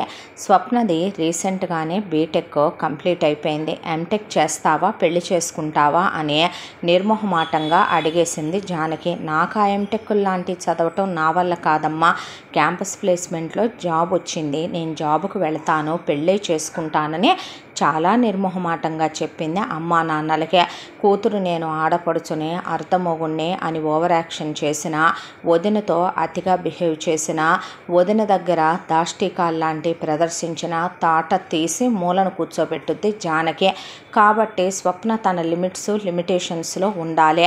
ఇంట్లో పని మనుషులు ఉంటారు, బట్టలకి మెషిన్ ఉంటుంది, ఇల్లంతా క్లీన్ చేయడానికి రోబో ఉంటుంది. 2 అంతస్తుల ఇల్లు అయితే పై అంతస్తులో వీళ్ళుండి కింద 2 పోర్షన్లో అద్దెకిచ్చే ఆ డబ్బుల్ని జానకి సత్యనారాయణ వాళ్ళ పేరు మీద ఒక అకౌంట్లో వేసుకుంటారు. కొడుకు జీతం ఆవిడ అడగదు, కోడలి జీతం ఆవిడ అడగదు. ఆయనకు ఒక కారు ఉంది. ఆయన ఆవిడ బయటికి వెళ్ళాలంటే, గుడికి వెళ్ళాలన్నా, ఫంక్షన్స్కి వెళ్ళాలన్నా వాళ్ళ కారులో వాళ్ళు వెళ్తారు. కొడుకు కోడల్ని చాలా హ్యాపీగా ఉండమంటది. కోడల్ని వెంటనే అసలు పిల్లల్ని కనొద్దందే అత్తగారుగా ఆవిడ. ఇక పొద్దున్నే పనమ్మాయి వచ్చేయాలి. ఈలోపు కొడుకు మొగుడు కలిసి జాగింగ్కి, కొడుకు వాకింగ్కి ఆయన వెళ్ళొస్తారు. చాలా హెల్త్ మీద కేర్ ఉంటుంది ఆ ఇంట్లో. గ్రీన్ టీలు తాగుతారు. కోడలు ఆవిడ ఈలోపు యోగా చేసుకుంటారు. అయిపోయిన తర్వాత జానకి ఒకే టిఫిన్ చేస్తుంది. ఆ టిఫిన్ అందరూ డైనింగ్ టేబుల్ మీద కూర్చొని నవ్వుకుంటూ తింటారు. ఆ తర్వాత జ్యూస్ తాగుతారు. తాగిన తర్వాత ఈలోపు ఇక లంచ్ బాక్స్ రెడీ చేస్తుంది ఆవిడ. డైలీ ఒక నాన్ వెజ్ ఉంటుంది. ఆ నాన్ వెజ్తో ఏదో ఒక ఫ్లేవర్డ్ రైస్ కానీ ఇక ఏదో ఒకటి ప్రిపేర్ చేస్తుంది. కోడలికి డైలీ నాన్ వెజ్ తినటం పుట్టింట్లో అలవాటు. శనివారాలు, మంగళవారాలు, గురువారాలు ఉపవాసాలు అని మన ఇంట్లో మనకుంటే, అలాంటి పరా ఇంట్లో వేరే వాతావరణంలో వేరే అమ్మా నాన్నల దగ్గర వేరే పరిసరాల్లో గాఢాభంగా పెరిగొచ్చిన ఆడపిల్ల మీద మనం అలాంటివి చూపించకూడదు అనే దాంతో కోడలికి మాత్రం 365 రోజులు ఆవిడ నాన్ వెజ్తోనే బాక్స్ ప్రిపేర్ చేస్తుంది. కొడుకు కన్నా ఒక పూట ఆవిడ వెజ్ కర్రీ కలుపుద్దేమో కానీ కోడలకు అస్సలు కలపదు. అయిపోయిన తర్వాత చక్కగా బాక్స్ తీసుకొని అత్తగారికి ముద్దు పెట్టి కొడుకు కోడలు నవ్వుకుంటూ చక్కగా జోడు చిలకల్లాగా హాయిగా ఆఫీస్కి వెళ్ళిపోతారు. వెళ్ళిపోయిన తర్వాత సత్యనారాయణ గారు ఆఫీస్కి బయలుదేరి ఆయన లంచ్ బాక్స్ తీసుకొని ఆయన వెళ్ళిపోతే కూతురు తన ఆఫీస్కి తను వెళ్ళిపోద్ది. ఆ తర్వాత సాయంకాలానికి అందరూ వస్తారు. స్నాక్స్ జానకి అసలు ప్రిపేర్ చెయ్యదు. స్నాక్స్ బయట నుంచి సత్యనారాయణ గారు కానీ కొడుకు కానీ ఆవిడ మెసేజ్ పెట్టేస్తుంది. దాని ప్రకారం కొని తీసుకురావాలి. నెలలో 10 రోజుల పాటు సత్యనారాయణ గారే వంట చేస్తాడు. 10 రోజుల పాటు కొడుకు వంట చేస్తాడు సరదాగా. ఇక ఒక 10 రోజులు మాత్రమే జానకి వంట చేస్తుంది. అది కాకుండా బయట నుంచే డిన్నర్లకు వెళతారు. ఫుడ్ ఆర్డర్స్ పెట్టుకొని తెప్పించుకుంటారు. కొత్తగా రెస్టారెంట్లు ఏవైనా వచ్చినాయంటే ఫుడ్ ఎక్స్ప్లోర్ చేస్తారు. ఇలా కోడలు ఒక కూతుర్లా ఆ ఇంట్లో కలిసిపోయి కోడలికి చిన్న పని కూడా చెప్పదు ఆవిడ. ఇంట్లో అంట్లు తోమటానికి, ఇల్లంతా డస్టింగ్ చేయటానికి, పక్క దుప్పట్లు దులిపి బెడ్షీట్లు మార్చడానికి ఒక పని అమ్మాయి ఉంటుంది. వాషింగ్ మిషన్లో కొన్ని బట్టలు, ఉతకటానికి కొన్ని బట్టలు అన్నీ గంజులు పెట్టి ఐరన్లు చేయించుకొచ్చి అక్కడ పెట్టేయటానికి ఒక అమ్మాయి ఉంటుంది. ఇక డాబాలు క్లీన్ చేయటం, చుట్టూ క్లీన్ చేయటం, దానికి మొక్కలకి నీళ్లు పోయటం, వాటర్ బాటిల్స్లో నీళ్లు పట్టడం, ఇక ఆవిడ చేతి కిందకి వెజిటబుల్స్ అవి కట్ చేసి ఇవ్వటం, ఏ రేషియోలో కట్ చేయాలో కూడా చెప్పుద్ది ఆవిడ. వాటన్నిటికీ ఒక అమ్మాయి ఈవినింగ్ వచ్చి వెళ్ళిపోద్ది. వాళ్ళ ఇంట్లో పద్ధతులు అంత వైనంగా అంత సంస్కారవంతంగా ఉంటాయి. అయితే వాళ్ళకి అనుకోకుండా అప్పటి వరకు రేటు లేనటువంటి సత్యనారాయణ పొలం ఒక్కసారిగా ఎకరం 25 లక్షల రూపాయలకి పెరిగింది. పెరిగేసరికి ఆవిడ ఆ పొలాన్ని ఇంకా కబ్జాదారులు వచ్చి కబ్జా చేస్తున్నారు అనేది విని 10 ఎకరాల పొలం అమ్మేయమంటే 2.5 కోట్ల రూపాయలు డబ్బు వచ్చింది. ఆ 2.5 కోట్ల రూపాయల డబ్బులో 50 లక్షలు వాళ్ళిద్దరి పేరిట ఉండాలని ఒక ఫిక్స్డ్లో పడేయమని, దాంతోపాటు ఒక 50 లక్షల డబ్బు కూతురు పెళ్ళికి అని చెప్పి ఒక పక్కన పెట్టి 1.5 కోటి కొడుక్కి ఇచ్చి జాగ్రత్త చేసుకో నాన్న అని చెప్పింది కొడుక్కి. తీసుకెళ్ళి సేవింగ్స్లో పెట్టేసుకున్నాడు కొడుకు ఆ డబ్బుల్నే. ఇల్లు రేపొద్దున దేనికి ఏ బుద్ధి పుట్టుద్దో ఎవరికి తెలుసు అనే దాంతో మనం ఉన్నంత వరకు మన పేరిట, మన తదనంతరం కొడుకు పేరిట అని ఇల్లు రాసేసి ఉంచమని సత్యనారాయణతో డాక్యుమెంటేషన్ కూడా రాయించేసింది జానకి.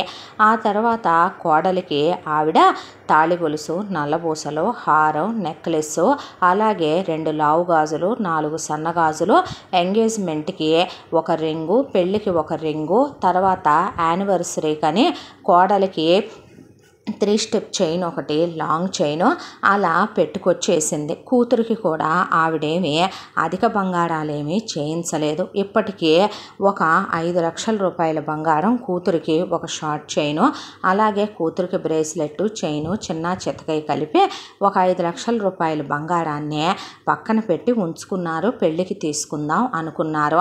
జానకికి స్త్రీధనం ఇచ్చారు వాళ్ళమ్మ నాన్న 2 ఎకరాల పొలం.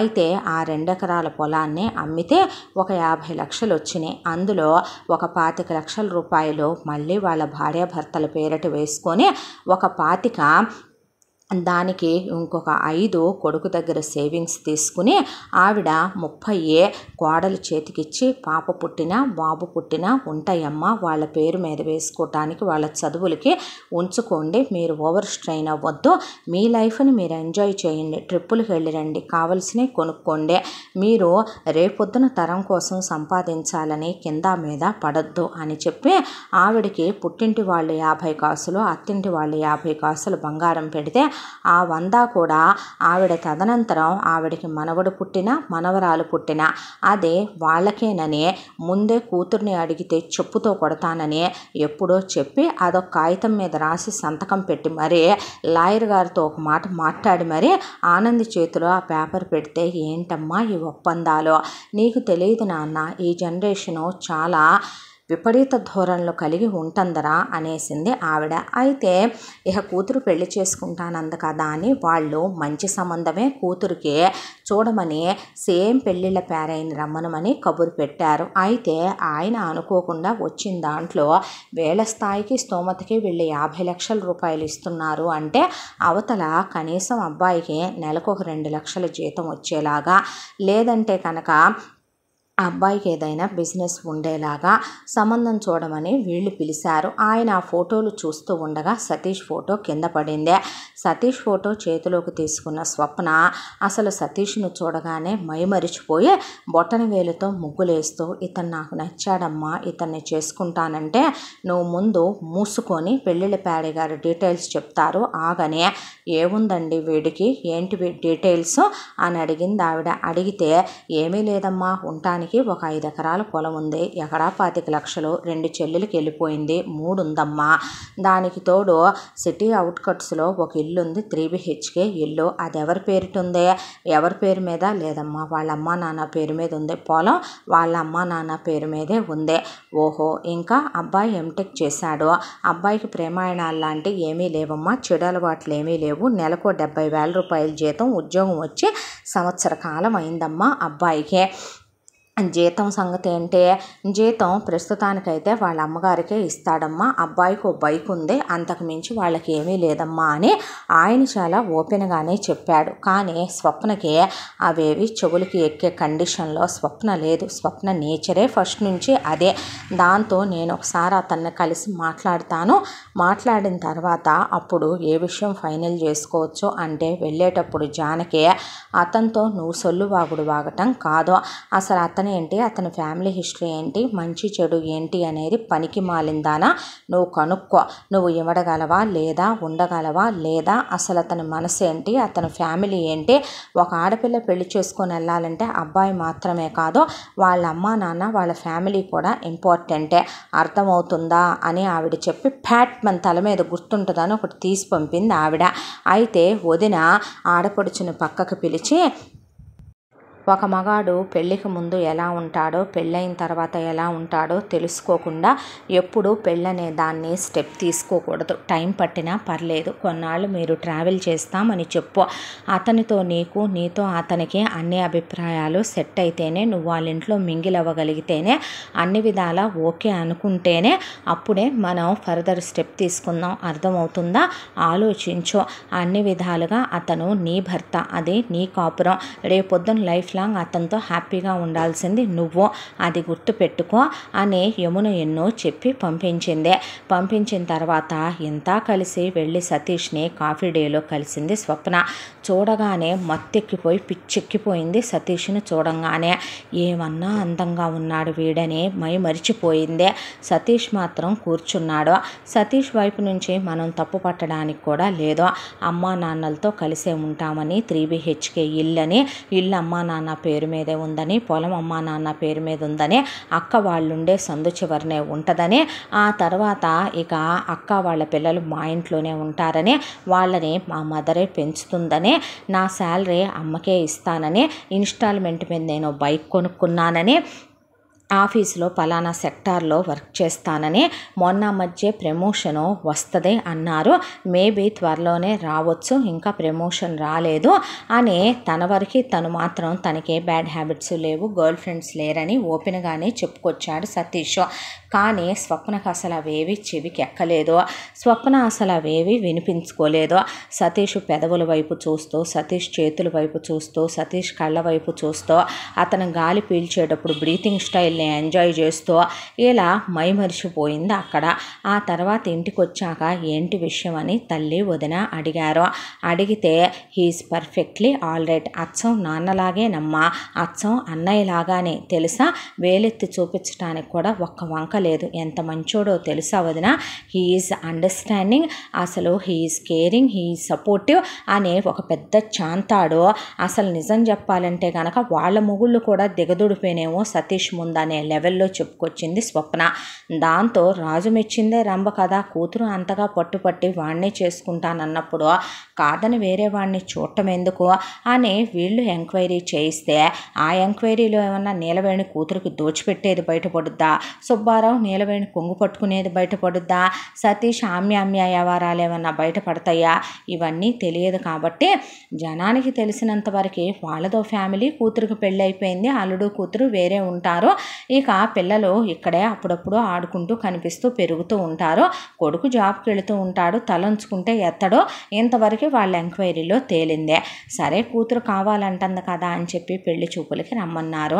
నీలవేణి సుబ్బారావుని కూతురు అల్లుడిని మనవడు మనవరాల్ని తీసుకొని కొడుకుని వెంట పెట్టుకొని వస్తూనే కూతుర్ని ఆడపడుచు కట్నాలు అడక్కే, మొన్న ఒక దరిద్రపది ఆడపడుచు కట్నాలు అడిగితే నీ కూతురికి ఏమైనా కాళ్ళు చేతులు పడిపోయినాయా, దానికి ఏమైనా పోయే కాలమా, అదేమైనా బాగుపడుద్దా, మా దగ్గర ఆడపడుచు కట్నాలు తీసుకొని అసలు ఎందుకు ఇవ్వాలి ఆడపడుచు కట్నాలు, ఎలాంటి అడిగేదాన్ని చెప్పు తీసుకొని కొట్టాలి, ఇచ్చేదాన్ని నోట్లో కొరివి కట్టి పెట్టాలి, పనికి మాలిన మొహాలని నానా మాటలు అందే.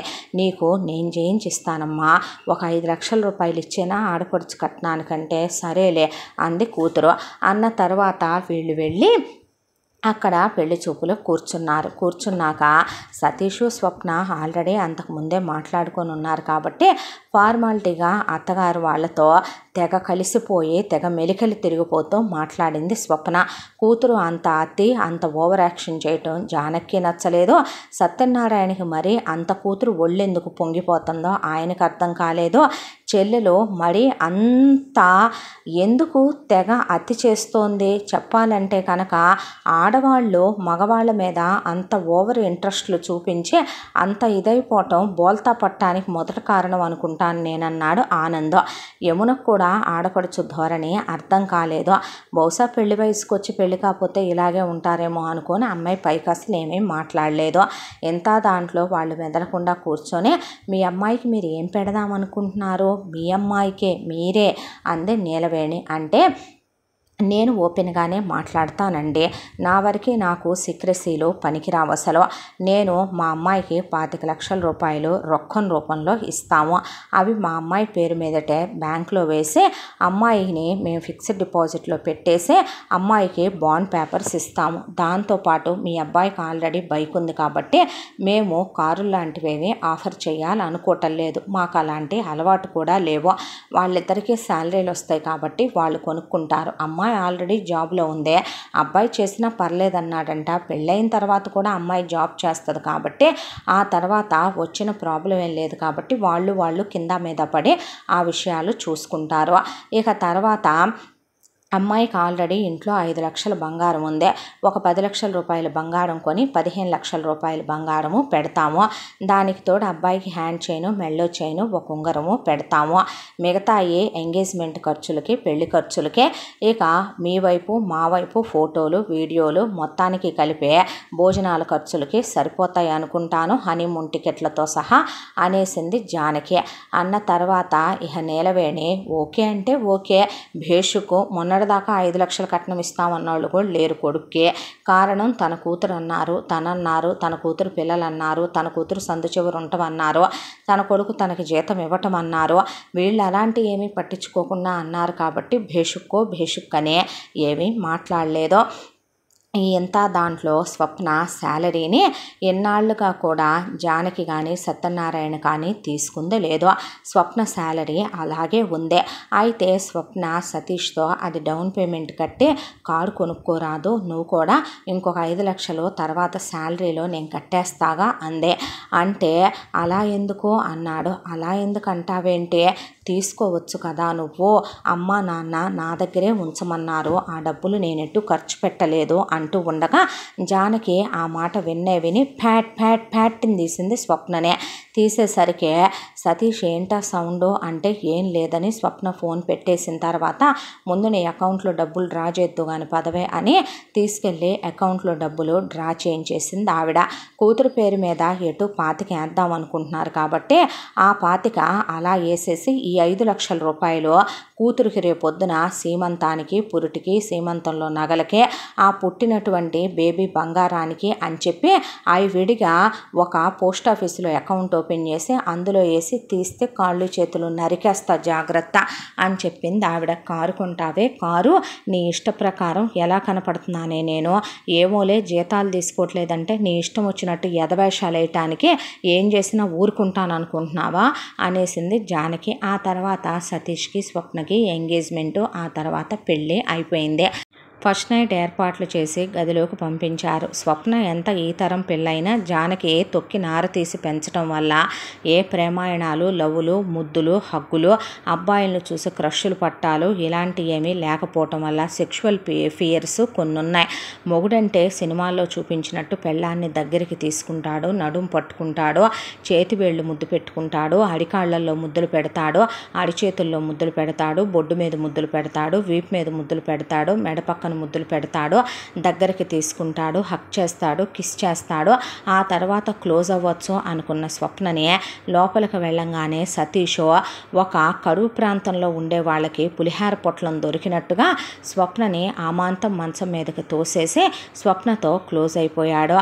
స్వప్న సతీష్తో క్లోజ్ అవ్వటం అయితే అయ్యిందే కానీ అనీజీగా, ఏదో పెయిన్ఫుల్గా, దానికి తోడు చిరాకుగా అనిపించింది. డైరెక్ట్గా మ్యాటర్ మీదకి వెళ్ళిపోతావేంటి అంటే ఏం చేయమంటావు, నాకు ఏ రిలాక్సేషన్ అయినా ఇందులోనే మరే అనేసి పెళ్ళాన్నే ఆక్రమించేసుకున్నాడు. సతీష్కి ఒకసారి సరిపోదు ఇంటిమేట్ అవటం, క్లోజ్ అవటం. ఇక అలా దానికి ఒక ఆది అంతాలంటూ ఉండవు. అయిపోయాక హనీమూన్కి వెళ్ళిన స్వప్న సతీష్ని కాస్త దూరం పెట్టడం మొదలుపెట్టింది. విసుగు, చిరాకు రావటం మొదలుపెట్టినాయి. దాంతో ఇక మొగుడు అర్థం చేసుకోకుండా మీద పడి కోరిక తీర్చేసుకుంటున్నట్టుగా అనిపించి ఎంజాయ్ చేస్తుందే కానీ తనకెందుకో అదోలాంటి ఫీలింగ్. ఎందుకు కాసేపు రొమాన్స్ చేయొచ్చు కదా, కాసేపు రొమాన్స్ చేసిన తర్వాత తనతో క్లోజ్ అవ్వచ్చు కదా, డైరెక్ట్గా మీద పడిపోతాడేంటి, డైరెక్ట్గా క్లోజ్ అయిపోతాడేంటి అనే చికాకు. ఒకసారి అయ్యాక ఒకసారి అయిందిగా అని పక్కకు తోసేదే. ఆ తర్వాత సతీష్ మాత్రం ఆగకుండా 2 సార్లు 3 సార్లు అంటే ఇక చాలే పడుకోమని లైట్గా విసుక్కునేది. హనీమూన్ అయిపోయి తిరిగి వచ్చారు. తిరిగి వచ్చిన తర్వాత స్వప్నకేమి జానకి ఇక డైలీ ఫుడ్లు పంపించటాలు, వారం పిండి వంటలు పంపించటాలు, కూతురికి డోర్ మెట్ల దగ్గర నుంచి ఫ్రిడ్జుల దాకా సామాన్లు పంపించటాలు ఎలాంటివి ఆవిడ హిస్టరీలో లేవు. ఆవిడ అలాంటి పనులు చేయదు.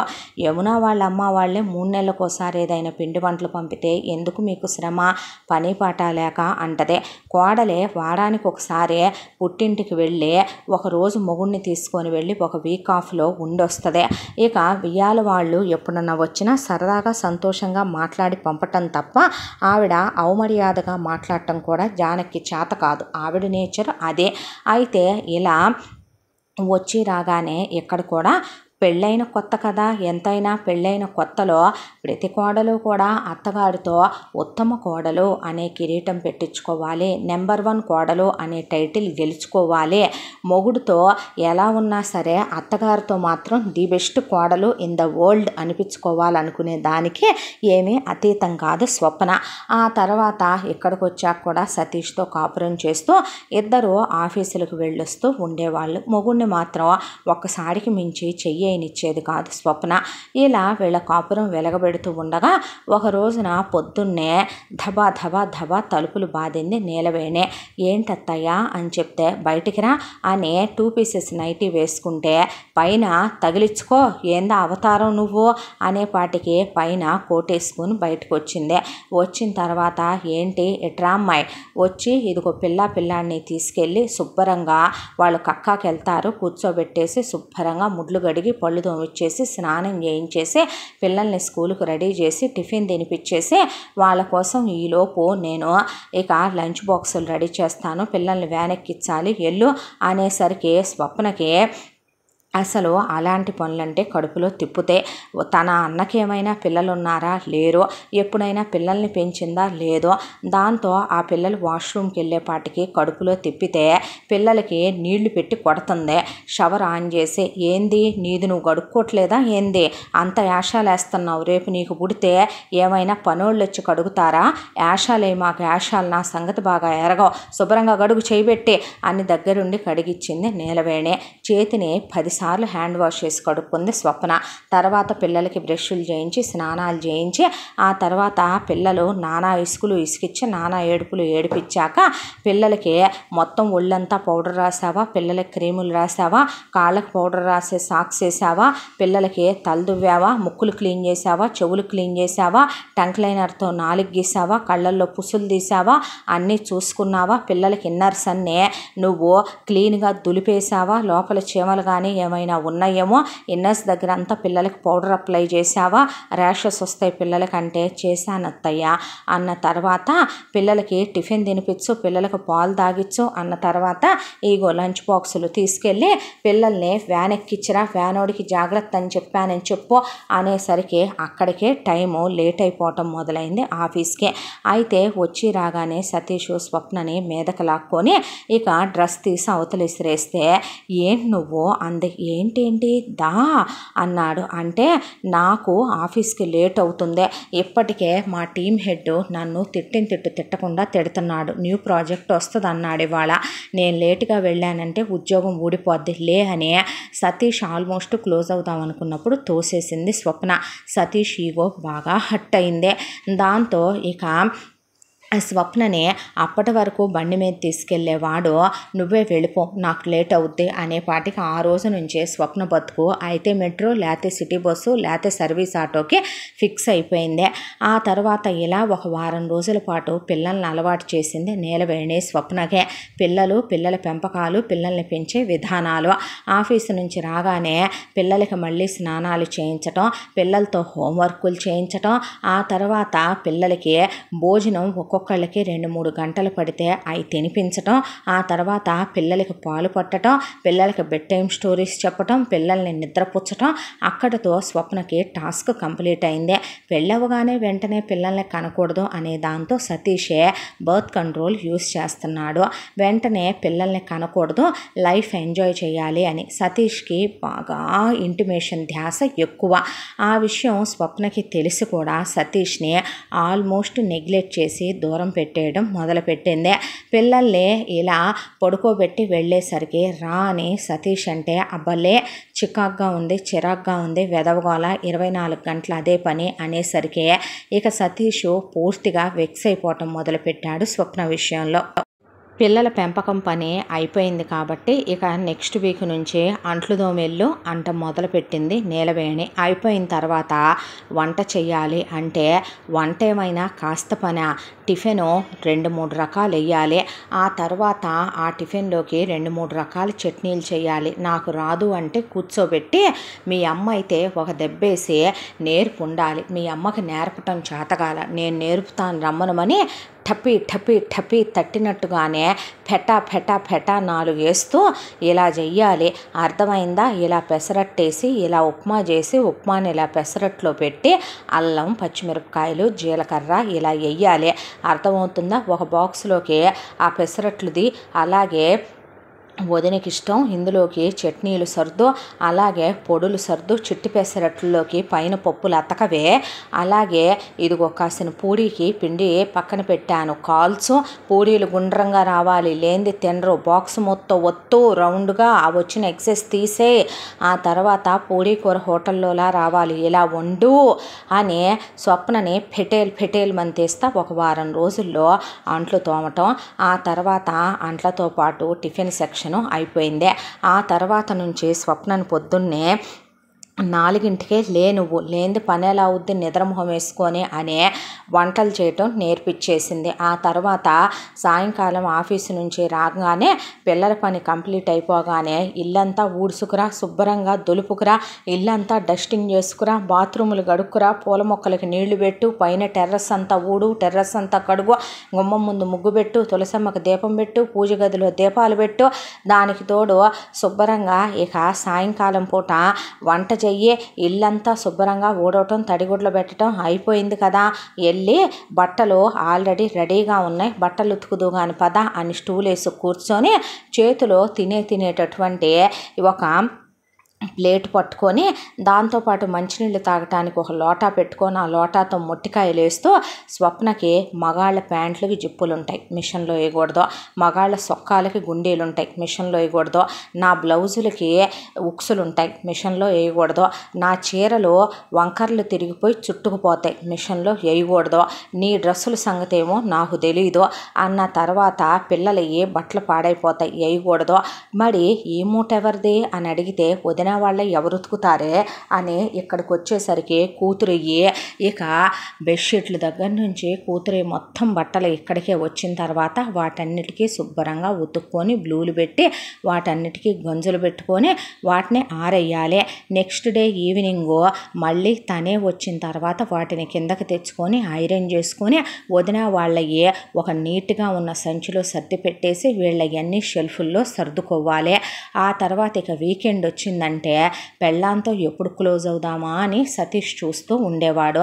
అయితే స్వప్నను మాత్రం రా అని చెప్పి వంటగదిలోకి తీసుకెళ్ళి కూర్చోబెట్టి నీలవేణి ముందు కారపొళ్ళ సెక్షను, చట్నీ మిక్సుల సెక్షను, ఇడ్లీ పిండి, దోశ పిండి, గారె పిండి, దాంతోపాటు పూరీ పిండి, సగం కాల్చిన చపాతీలు, కంప్లీట్ అయిపోయిన తర్వాత చికెన్ ఫ్రైలు, మటన్ ఫ్రైలు, ప్రాన్స్ ఫ్రైలు, పికిల్స్ అవి పట్టడం అయిపోయిన తర్వాత పిండి వంటలు అయిపోయిన తర్వాత కూతురు స్పెషల్గా జీడిపప్పు చిక్కీలని, ఆ తర్వాత అవని ఇవని చెప్తే అవన్నీ రెడీలు చేయించి ఆ తర్వాత ఫ్రూట్స్ అన్నీ కడిగి తుడిసి టిష్యూలో ర్యాప్ చేసి ఆ తర్వాత కూతురు కోసం అని చెప్పి బట్టలు తీసుకొని వాటి మధ్యలోనే నగల బాక్సులు పెట్టేసి వాటన్నింటినీ సర్దుకొని అవన్నీ మొత్తం పెట్టుకున్న తర్వాత రా నాతో పాటు అని కూతురింటి దాకా ముందు అలా తీసుకెళ్ళి ఒక రౌండ్ అన్ని కింద చూస్తూ ఉండరా అని వాచ్మెన్ వాళ్ళ ఇంటి దగ్గర వాటన్నిటిని పెట్టి మళ్ళీ ఇంకొక రౌండ్ ఇంటి దగ్గరకు వచ్చి మళ్ళీ మిగతా అన్నీ తీసుకెళ్ళాక హెనోబో ఇంటికి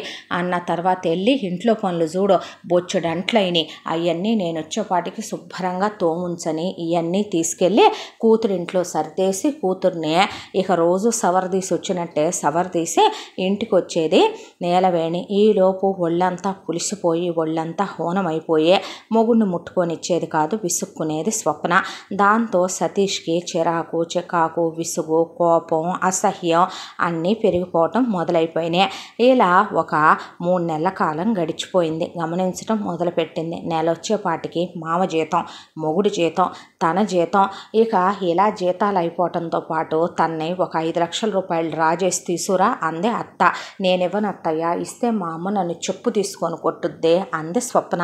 అన్న తర్వాత నువ్వేమైనా ఇప్పుడే పిల్లల్ని అంటున్నావా, పోస్ట్ ఆఫీసులో తీవే అన్నా. నేను తీయనండి, మీరేమీ అనుకోవద్దు అంటే చూసావట్రా ఎలా ఎదురు మాట్లాడుతుందో అనేసరికి ఇచ్చినా ఇవ్వకపోయినా పెద్ద తేడా ఏముందలే, అదే పిల్లల్ని కనేదా పిల్లలు పుట్టేదా, గొడ్రాలి కాసు ఎక్కువని అనేసి వెళ్ళిపోయాడు సతీష్. స్వప్నకి అసలేం అర్థం కాల. ఆ తర్వాత సతీష్ దగ్గర కూర్చొని మెమ్మిలా ఇంటి పని వంట పని చేయిస్తోంది. ఇలా మీ అక్కయ్య వాళ్ళవి కూడా తెచ్చి ఇక్కడే అన్నీ చేయిస్తుంది. మీ అక్క వాళ్ళ ఇంటికి తీసుకెళ్ళి పైగా నాతో మీ అక్క వార్డ్రోబులు సర్దించడం అవి ఇవి అని చేయిస్తుంది. ఎన్ని జీతాలు వచ్చినా సరిపోవట్లేదు, మెమ్మకి అంత ఖర్చు ఎందుకు అవుతుందని నువ్వు అడగవేంటి, ఇక్కడి నుంచి అవన్నీ పంపించటం ఏంటని నువ్వు అనవేంటి, వాళ్ళ పిల్లల్ని ఇక్కడ ఉంచటం ఏంటని నువ్వు అనవేంటి, పోనీ మనం వేరు కాపురం వెళ్ళిపోదాం పదా అంటే వేరు కాపురం వెళ్ళినా ఇక్కడున్న పెద్ద తేడా ఏముంది, ఎదవ బతుక్కే ఎగిరెగిరి దంచిన అదే కూలి, ఎగరకుండా దంచిన అదే కూలని మొగుడి చేత చేయించుకోవటం నామూషి అయినప్పుడు మొగుడు ముట్టుకుంటేనే ఎక్కడ కందిపోతామో అడిగిపోతామో అనుకునేటప్పుడు ఎక్కడుంటే మాత్రం వచ్చిన నష్టం ఏముందే, ఏదో ఇంటి ఆడపిల్లని సందు చివర ఉంటుంది కదా అని చెప్పి అక్కకి అంత బిర్యానీ పంపిస్తేనో అంతేదైనా వండి పంపిస్తేనో ఇక సంసారం అంతా నాశనం అయిపోయినట్టేనా? నిన్ను కాంగ డబ్బులు అడిగారని అన్ని నీలుగులు నీలుగుతున్నావా? నువ్వు రాకముందు వరకు మా అమ్మ చేసుకోలేదా ఇంటి పని వంట పని? కోడలుగా కాస్త సాయం చేయమంటే నష్టమేంటి? అక్క పిల్లలు చిన్నపిల్లలు కాబట్టి అక్క పెంచుకోలేదు, హ్యాండిల్ చేయలేదు. అయినా నీలాగా మొగుడిని దూరం పెట్టి మొగుడిని దాన్ని మొగసాలకెక్కే రకం కాదుగా మా అక్క. బావను సుఖపెట్టే పని అంటూ ఒకటి ఉంటుందిగా. కాబట్టే మా అక్క ఇక పిల్లల్ని ఇక్కడికి పంపించి మరి మా బావనే తృప్తిపరచొద్దా, కాపురం చేసుకోవద్దా? ఆడదాని లక్షణం అంటే అదే అనేసిన తర్వాత ఎప్పుడు పడితే అప్పుడు సతీష్ గదిలోకి రమ్మంటాం. అత్త మిడ్ నైట్ మసాలాలు చూస్తూ, క్రైమ్ ఫైల్స్ చూస్తూ, రాత్రి హెచ్బిఓల్లో, స్టార్ మూవీస్లో, స్టార్ ప్లస్లో సినిమాలు చూస్తూ 2 దాకా పడుకోదు. వీళ్ళ గదిలో ఏసీ ఉండదు, ఫ్యాను ఒకళ్ళ బాడీకి ఒకళ్ళ బాడీ ఇక తగిలితేనే చిరాగ్గా ఉంటుంది. ఆ ఫ్యాన్ గాలికి వేడికి ఒకవైపున కీబ్యా అనుకుంటూ ఆ పిల్లలు వాళ్ళ గదిలో ఏసీ ఉంటుంది. అత్త ప్రతిరోజు మామతో నైట్ ఇంటిమేట్ అవుద్ది. మధ్యాహ్నం మామ ఆఫీస్ నుంచి వస్తాడు, ఇంటిమేట్ అవుద్ది. సాయంత్రం ఎర్లీగా వస్తాడు, ఓపెన్గానే గదిలోకి వెళ్ళి క్లోజ్ అవుద్ది. మామ సంసార సామర్థ్యం పెరగటానికి ఇప్పటికీ ట్యాబ్లెట్లు వాడాలి, లేకపోతే అత్త ఊరుకోదు. డైలీ 3 సార్లు స్నానం చేసుద్ది, 3 సార్లు మల్లెపూలు పెట్టుద్ది, దుబాయ్ సెంట్లు కొట్టుద్ది. నెయిల్ పాలిష్ పోకూడదు, తలకి రంగు పోకూడదు, మేకప్ పోకూడదు, లిప్స్టిక్ పోకూడదు. అత్తకే ఇంతంత పెద్ద పెద్ద ఎదర నెక్కులే, అసలు పెద్ద పెద్ద నెక్కులు బ్లౌజులు. వెనకమాలే అయితే అసలు చెప్పక్కర్లా, జస్ట్ ఒక ఫింగర్ అంత కూడా ఉండవు వెనకమాల బ్లౌజులు. స్ట్రిప్స్ అంత వేస్తుంది అత్త బ్లౌజులు. ఇక ఒకవైపున మొగుడు చూస్తే ఇలా మాట్లాడటం, ఇంట్లో చాకిరే. దాంతో మొగుడు పెళ్ళాలిద్దరి మధ్య గొడవలు స్టార్ట్ అయ్యే. ఆ కీచులాటలో ఇక రోజు పోట్లాడుకోవటం, రోజు అరుసుకోవటం, రోజు కసురుకోవటం, రోజు గొడవలు అవటం. ఇలా పెరిగి పెరిగి పెరిగి పెరిగి పెరిగి మొగుడు పెళ్ళాలిద్దరి మధ్య కూడా మొగుడిని స్వప్న ముట్టుకొనివ్వకపోవటం, ఇద్దరు చెరో పక్కకి తిరిగి పడుకోవటం, ప్రతిదానికి సతీష్ విసుక్కోవటం, స్వప్న ఏదన్నా పెట్టబోయినా కూడా తినకుండా వెళ్ళిపోవటం, పళ్ళాలు విసిరిసిరి కొట్టడం, గ్లాసులు విసిరిసిరి కొట్టడం. ఇద్దరు ఇక ఆల్మోస్ట్ కొట్టుకోటాల దాకా వెళ్ళలేదు కానీ 2-3 సార్లు చెయ్యి ఎత్తి కూడా దించేశాడు సతీష్. ఒకవైపున ఆడపడుచో నువ్వలా నువ్విలా అని చెప్పి స్వప్నను అంటూనే ఉండేది. అమ్మ తీసుకెళ్ళినప్పుడల్లా స్వప్న కాళ్ళు ఎలా ఉన్నాయని, వెనకమాల అలా ఉందని, ఎదరెలా ఉందని, అసలు ఇది మగాళ్ళలాగా ఉందని, ఆడదానిలాగా లేదని, దీనిలో ఏం నచ్చి బాడీ చేసుకున్నాడని, మళ్ళీ పైగా దీనికి పిల్లలు పుట్టట్లేదని నువ్వు అనుకోవటం ఒకటి, అసలు ఇది పేడిదేమో ఆడదగాదేమో చూపిపోయావా అని ఒకవైపున ఆవేంగ్యాలు, ఒకవైపు ఆ విసుగు చిరాకంతా వచ్చి స్వప్న మొగుడు మీద చూపించేదే. ఎప్పుడైనా మొగుడు దగ్గరికి చారబోయినా డైరెక్ట్గా క్లోజ్ అవుతాడనే ఇసుకు ఇంకో పక్క. దాంతో ఇప్పటి వరకు కూతురు పెళ్ళైన తర్వాత జానకి వాళ్ళు నీలవేణి రమ్మనమన్నట్టుగా పద్దపద్దాక ఇళ్ళకి రమ్మనే రకాలు కాదో. ఒక రోజున స్వప్న అత్త దగ్గరికి వెళ్ళి పని మనుషుల్ని పెట్టుకోవచ్చుగా అత్తయ్య, నేను చేయలేకపోతున్నాను, ఏముందని ఎంతోటి పని, ఆడదన్నాక ఇంటి కోళ్ళన్నాక చేసుకోపోతే ఎట్టాగా అంటే నాకు విషయం అర్థం కాల. మన ఇంట్లో పనులైతే చేసుకుంటాం, మీ అమ్మాయి ఎక్కడే ఉంటా కూడా మీ అమ్మాయి సందు చివర మీ అమ్మాయి పనులన్నీ కూడా నేనే చెయ్యాలంటే నా వల్ల మాత్రం అవ్వద్దా? నేనేమైనా పని మనిషినా? నీ పుట్టింట్లో అయితే చేసుకోవా? నిజంగానే నా పుట్టింట్లో నేను ఎప్పుడూ చేయలేదు అత్తయ్య. మా ఇంట్లో పనమ్మాయిలు ఉంటారు, మా అమ్మ 10 రోజులు వంట చేసుద్దే, మేము 4-5 రోజులు భోజనాలు బయట నుంచి తెప్పించుకుంటాం. సరదాగా మా నాన్న, సరదాగా మా అన్నయ్య కూడా మా ఇంట్లో వంట చేస్తారు. మా వదిన్నే మా అమ్మ ఏమీ చేయనివ్వదు. ఒక రకంగా చెప్పాలంటే మా ఇంట్లో గదికి ఏసీ ఉందే, ఇక్కడ మీ ఇంట్లో ఏసీ కూడా లేదు. మీ ఇంట్లో వెట్టి చాకిరంతా నేనే చెయ్యాలి. మా ఇంట్లో 3 పనోళ్ళు ఉన్నారు. ఇక ఇంట్లో పని కాక పక్కిళ్లలో పనులు కూడా చేయాలంటే నా వల్ల అవుద్దా అనేసరికి లాగి కోడల్ని దవడపెట్టి 2 తీసింది నీలవేణి. చూసావా మీ అమ్మ ఎలా చేస్తుందో అనేసరికి తప్పే ఉంది. మొగుడు చేత మీద చేయించుకోవటానికి నామూషి అయ్యే ఆడవాళ్ళకి ఆడోళ్ళ విషయాల్లో మేమేం కలుగజేసుకొని తీర్పులు చెప్పగలిగినంత పెద్ద మగాళ్ళంలే అని సతీష్ విసురుగా లోపలికి వెళ్ళిపోయాడు. స్వప్నకి తన గోడ ఎవరికి చెప్పుకోవాలో అర్థం కాలేదు. ఆ తర్వాత కూతురు పెళ్ళైన తర్వాత వచ్చిన ఫస్ట్ పండగ పెద్ద పండగ. దాంతో ఇక సత్యనారాయణ యమున కలిసి పండక్కి పిలవాలి కదా స్వప్ననే అన్న మాటకి నేనేమీ పిలవను, వాళ్ళిళ్ళకి వెళ్ళి పిలవటానికి దానత్త పెద్ద లేఖీ రకం, పెద్ద అలగాదది, లో క్లాస్ దదే, దాన్ని నేను అసలు పిలవనని కూతురికి ఫోన్ చేసి పండక్కి నువ్వు నీ మొగుడు రండని చెప్పేసి పెట్టేసింది ఆవిడ. అయితే అదే మాట స్వప్న వెళ్ళి నీలవేణికి చెప్పింది. చెప్తే నీ అమ్మ వచ్చి నన్ను, మీ మామయ్యని, మీ ఆడపడుచుని, ఆడపడుచు మొగుడిని, పిల్లాడిని, నిన్ను అబ్బాయిని రమ్మని కదా పిలవాలి అనేసరికి అమ్మ ఇలా అందనే విషయం తెలిస్తే ఇది ఇంకా రచ్చ చేస్తుందనే దాంతో అమ్మకు ఒంట్లో బాగాలేదంట. అంటే నీ బాబుకి ఏం మాయరోగం వచ్చింది, అమ్మ రాకుండా నానొస్తే బాగోదు కదా అత్తయ్య, నీ అన్న వదినకి ఏం పోయే కాలం వచ్చిందే, అన్నయ్య వదిన అలా రారు, అమ్మే ఇంటికి పెద్ద దిక్కు కాబట్టి అమ్మే రావాలి, అయినా అన్నయ్య ప్రాజెక్ట్లో ఉన్నాడంట, వదిన అన్నయ్య ఒకే ఆఫీసులో కదా పనిచేసేదే, మరి అమ్మకు బాగోపోతే వదినేగా ఇంట్లో అన్నీ చూసుకోవాలని కవర్ చేసింది. ఆ తర్వాత మొగుడిని తీసుకొని పుట్టింటికి వెళ్ళింది స్వప్న. పుట్టింటికి వెళ్ళిన తర్వాత రాక వచ్చారు కదా అని చెప్పి బాగున్నారా అని పలకరించింది జానకి సతీష్ని. అన్నాడు. కనీసం అత్తగాడు కదా అని ఒక ఆశీర్వాదం తీసుకోవటమో, బాగున్నారా అత్తయ్య, ఆరోగ్యం ఎలా ఉంటుందో అంటమో అలాంటి సంస్కారాలు ఏమీ సతీష్కు ఉండవు. నిజం చెప్పాలంటే సతీష్ క్యారెక్టరే అదే. సత్యనారాయణ గారు ఎలా ఉన్నావు బాబు అంటే అన్నాడు. ఆ మాటకి ఆయన ఏమీ మాట్లాడకుండా ఇక బురుగుటి ముడివేసి పక్కకు తప్పుకున్నాడు. బాగున్నారా అంది యమున. అన్నాడు. అన్న తర్వాత ఆనంద్ ఎలా ఉన్నారంటే అన్నాడు. అన్న తర్వాత ఇక అసలు ఆనంద్ మాట్లాడించడమే మానేశాడు. ఆ తర్వాత పండగ అయిపోయింది. కూతురికి అల్లుడికి బట్టలు తీసుకొచ్చి పెట్టారు. ఒక వారం రోజుల పాటు 10 రోజుల పాటు ఉండి వెళ్ళమని చెప్పారు వీళ్ళు. అయితే సెలవులు కూడా ఉన్నాయి, సెలవు పెట్టుకునే వచ్చారు ఇక్కడికి పెళ్ళయ్యాక తొలి పండుగ అని చెప్పి. ఏమీ తీసుకోకపోతే బాగోదని యమున గొడవ పెట్టిందని చెప్పి స్వప్న కోసం అని చెప్పి ఒక బ్లాక్ బీడ్స్, అల్లుడు కోసం అని చెప్పి సత్యనారాయణ గారు ఒక బ్రాండెడ్ వాచ్ తీసుకొచ్చాడు. బట్టలతో పాటు అవి పెట్టించారు.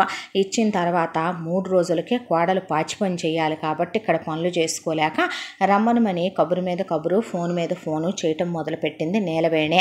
ఇంటికి వెళ్దాం పదా అని సతీష్ అంటే నేను అప్పుడే రాను, ఏంటి మనం వచ్చి 3 రోజులైంది, అప్పుడే వెళ్ళిపోవాలా, ఇంకో వారం ఉండి వెళదాం, పద్దపద్దాకా వస్తామా ఏంటి మనం అన్న తర్వాత అత్తకు ఫోన్ చేసి ఏంటత్తయ్య 3 రోజులకే రావాలా ఏంటి, ఒక 10 రోజుల పాటు నేను గొడ్డు చాకరీ చెయ్యకపోతే ఆ ఇంట్లో అవదా ఏంటి, మా అమ్మేమి నువ్వు దోచిపెట్టినట్టు నాకు దోచిపెట్టి పంపదు కదా, అది నీ రాత నీ కర్మ, దానికి నన్నేం చేయమంటావు, ఇక్కడ నువ్వు లేనిది జరగదని నీకు తెలియదా ఏంటే, నేనేమన్నా పెద్ద పని మనిషినా, నీ అమ్మకి ఇష్టం వచ్చినట్టు మాట్లాడుతుందని మొగుడు పెళ్ళాం గొడవ స్టార్ట్ చేసి పోట్లాడుకొని నోరు మూయి నువ్వింకా దవడ పగులుతుంది అన్నాడు సతీష్.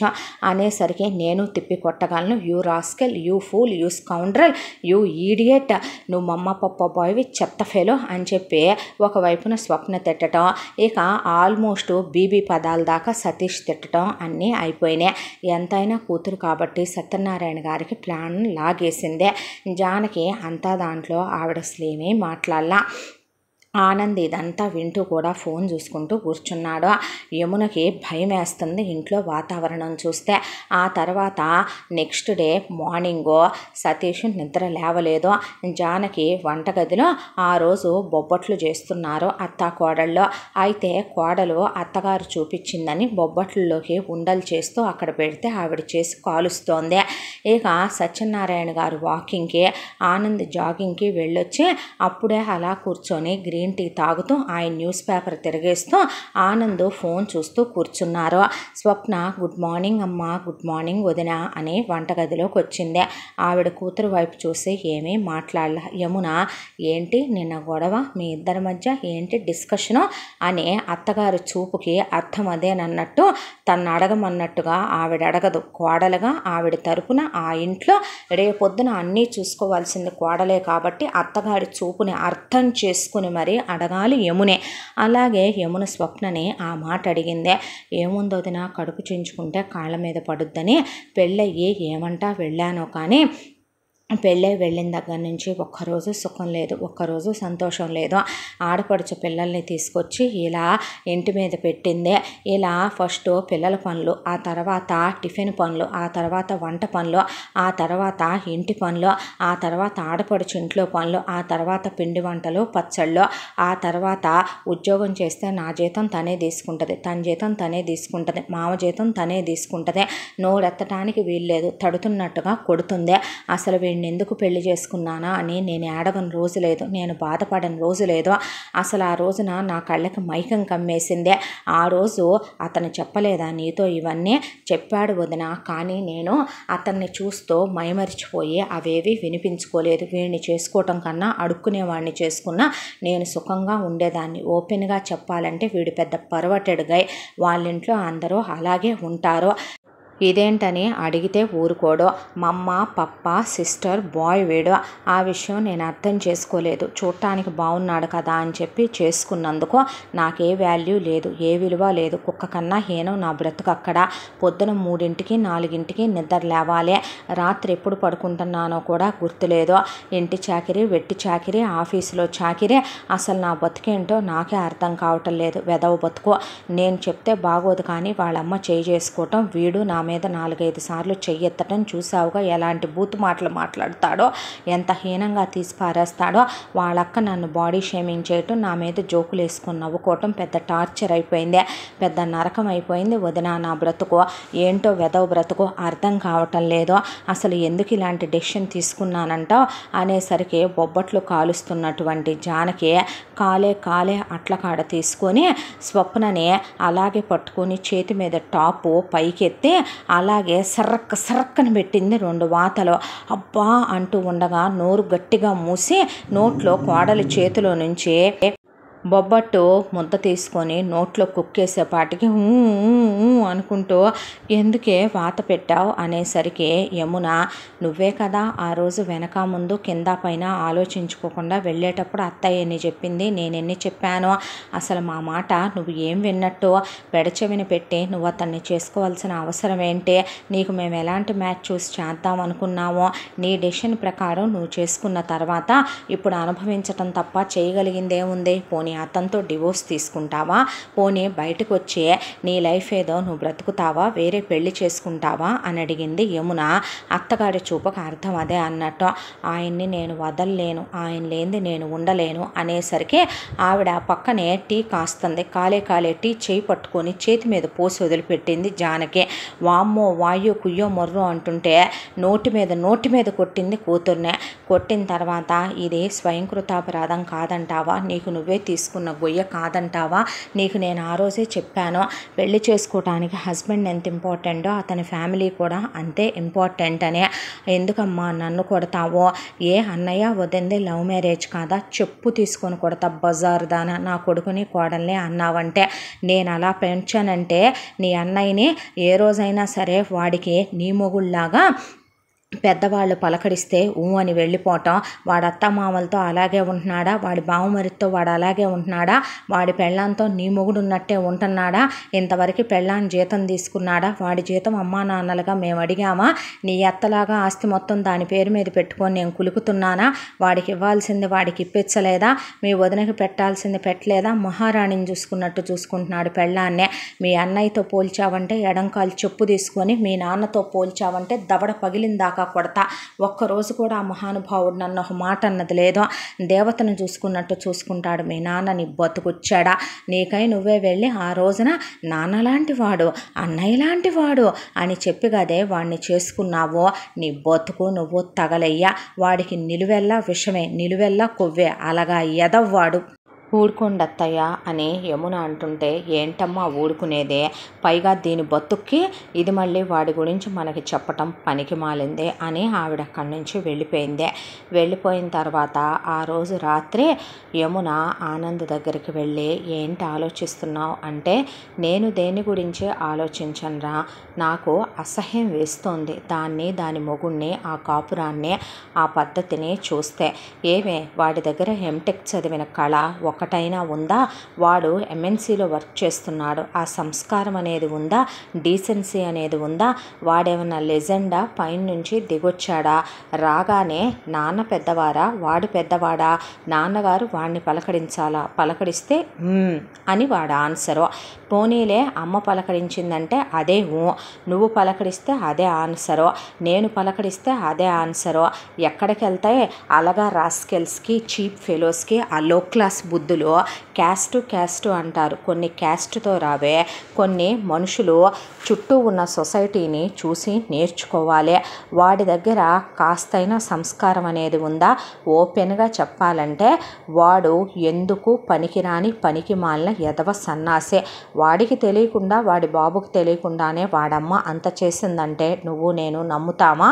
వాడు ఓపెన్గా చెప్పాలంటే ఒక ప్రాస్టిట్యూట్కి బదులుగా ఇది వాడితో డైలీ కాపురం చేయాలి. ఇది అలాగే చేస్తుంది. పైగా వాడింట్లో ఇంటి పని, వంట పని చేసే పని మనుషులు కావాలి, వంట మనుషులు కావాలి. ప్రతి నెల జీతం తెచ్చిచ్చే ఒక ఫైనాన్షియల్ పర్సన్ ఒకళ్ళ అవసరం. వాడు తెలియకుండానే వాళ్ళమ్మకి శాలరీ ఇస్తున్నాడా? వాడికి తెలియదా వైఫ్తో టైం స్పెండ్ చేయాలి, వైఫ్తో ఎలా ఉండాలి? ఇవన్నీ తెలియకుండానే అలా బిహేవ్ చేస్తారంటావా? వాడికి ఎంత పొగరుందో తెలుసా? ఎంత గర్వం, ఎంత అహంకారమో తెలుసా? మనుషులు మాట్లాడిస్తే మాట్లాడేవాడు 24 గంటలు ఆ ఫోన్లో కూర్చుని ఇందాక నువ్వు భోజనం వడ్డిస్తుంటే రమ్మనమంటే అంటాం వాడు. ఇంకొకసారి దాని మొగుడికి అది పెట్టుకుంటుంది. నువ్వు వెళ్ళి పెడితే నీకు చెంప పగులుతుంది చెప్తున్నాను నేను అలాగే ఉన్నానా ఏంట్రా? మనం ఎన్ని ఇయర్స్ లవ్ చేసుకోలేదు? ఒకళ్ళ ఫ్యామిలీల గురించి ఒకళ్ళు ఎంత తెలుసుకున్నావు? నేను మీ బ్రదర్తో ఎలా ఉంటాను, మీ అమ్మా నాన్నతో ఎలా ఉంటానో, వాళ్ళు మన ఇంటికి వచ్చి ఎలా ఉంటారో, వీడమ్మ వీడి ఫ్యామిలీ ఎలా ఉంటారో ఒక్క మాట చెప్పనా? మీ అమ్మ నాన్నకి ఎవరు చెప్పారే మీ అన్నయ్య షేర్ మీ అన్నయ్యకి ఇచ్చేయాలని, నీది నీకు ఇచ్చేయాలని, వాళ్ళది వాళ్ళు ఉంచుకోవాలని మా మమ్మీ డాడీకి ఎవరు చెప్పారంటావు? లో క్లాస్ గాళ్ళకి అలాంటి ఏమీ తెలియదు. కూతురు ఎక్కువ, కొడుకు తక్కువ, కొడుకు ఎక్కువ, కూతురు తక్కువ. ఈ రోజుల్లో కూడా ఏంటివి డీసెన్సీగా, డిగ్నిఫైడ్గా ఉండాలి. రేపు ఇలాంటి వెధవలందరినీ ఒక దగ్గర పెట్టి థూ అని సమాజం అంతా ఉమ్మూయటం తప్ప దేనికి పనికొస్తారంటావు ఇలాంటి వెధవలు? వాడు ఎదుగు బొదుగు లేదో, వాడు ఏం జాబ్ చేస్తున్నాడో నీకు అర్థమవుతుందా? దీని బతుక్కి ఇది టీఎల్ అవ్వాల్సిందే. ఇంటి పని, వంట పని, పాచి పని వాడితో కాపురం చేసుకుంటూ వాడే నచ్చాడు, వాడినే చేసుకుంటాను అనే ఇది ఆ రోజున వాడన్నీ చెప్పినప్పుడు చెవుల్లో మైనం పోసుకుందా? ఇది ఏం వినొచ్చింది? అసలు దీనికి ఎలాంటి మ్యాచ్ చూస్ చేయాలనుకుంది మమ్మీ? ఇది అలా చేసినప్పుడు దాన్నే ఏమనాలి, ఏ చెప్పుతో కొట్టాలి? ఊరుకో అంది యమున. ఎందుకు ఊరుకోవాలరా? చెల్లెలు మందేనని తప్పుని సమర్థించి ఎప్పుడూ మాట్లాడకూడదు. తమ్ముడు తనవాడైనా న్యాయమే మాట్లాడాలి యమున. నీకు ఆ విషయమే చెప్తాను నేను. నా వాడికి నాకు మాత్రం నా వైఫ్, నా పేరెంట్స్, నా ఫ్యామిలీ, రేపు మనకి ఒక్కడే కిడ్ని ప్లాన్ చేసుకున్నాను నేను. బేబీ బాయ్ ఆర్ గర్ల్ నా ఫ్యామిలీ వరకే నాకు చాలు. ఏంటో ఈ నాన్ సెన్స్ అంతా కూడా అనకూడదు. కానీ మనము ట్రిప్స్కి వెళ్తున్నాం, మనము ఎంజాయ్ చేస్తున్నాం. మమ్మీ డాడీ మన శాలరీ అడుగుతున్నారా? నాకు ఇవ్వాల్సిన షేర్ ఏదో నాకు ఇచ్చేశారో. వాళ్ళు ఒకవేళ అలా ఇవ్వకపోయినా కూడా నేను లేనప్పుడు ఏమీ అనుకుని ఉండేవాడిని కాదు. వీడమ్మ బాబులకి ఏమీ లేదా? వీడక్కని తీసుకెళ్ళి అలా పెట్టుకోవటం ఏంటో, ఆ చేయటం ఏంటో దీనికి తెలియాలి, వాళ్ళకి తెలియాలి. పెళ్ళాంతో అమ్మ పనులు చేయిస్తుందని వాడి కళ్ళు మూసుకుపోయి వాడికి తెలియట్లేదా? వాడికి అక్క పిల్లలు ఇంట్లో ఉండేది తెలియదా? అక్కకి వాళ్ళమ్మ దోచిపెట్టేది తెలియదా? డ్రామాలు అంటారా వీటన్నిటినీ కూడా. ప్రతి మగాడికి అన్నీ తెలుసు, నటిస్తాడంతే ప్రతి ఒక్కడు. దానికి వేసుకునే టైటిల్సే mamma boy, papa boy, sister boy, brother boy, వదిన బాయ్ అని. నిజం చెప్పాలంటే ప్రతి ఒక్కడికి వాడి గురించి వాడికి తెలిసిన దానికన్నా వాడి ఫ్యామిలీ గురించి వాడికి చాలా ఎక్కువ తెలుసు. ప్రతి ఒక్కడు వాటిని కవర్ చేసుకుంటా వస్తాడంతే. అందరూ నీలా ఉండాలంటే అవ్వదు కదా ఆనంద్. అందుకే చెప్తున్నా నాకు అసహ్యం అని. నేను అస్సలు వాడిని మాట్లాడించను, నువ్వు వాడిని మాట్లాడించమనొద్దు. నాకు అసహ్యం కూడా.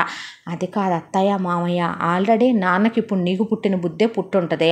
అమ్మ ఇచ్చి క్లియర్ చేస్తానే ఉండుంటుందిలే అనేసి రాను ముందు పడుకుందాం మనం అన్నాడు ఆనంద్. అనేసరికి వాటర్ బాటిల్ తెస్తానుండని యమున బయటికి వెళ్తే అత్తగారి వాటర్ బాటిల్ కూడా టేబుల్ మీదే ఉందని అత్త మామల డోర్ దగ్గరికి వెళ్తే రామ్మ లోపలికి అనేసరికి అత్తగారు లోపల నిజంగానే మామగారిని జాడిస్తుంది. నీకు సిగ్గు శరం మానాలు ఉన్నాయా? ఏమని మాట్లాడతావు వాడితో? నువ్వు మీ అమ్మా నాన్నకి జీతాలు ఇవ్వద్దంటావా? మా అమ్మాయి జీతం ఇప్పించొద్దంటావా? ఇంటి పని వంట పని చేయించొద్దంటావా? వాళ్ళ అక్క పిల్లల్ని ఇంట్లో పెట్టుకోవద్దని చెబుతావా? వాళ్ళ అక్కకి వాళ్ళ అమ్మని దోచిపెట్టొద్దని చెబుతావా?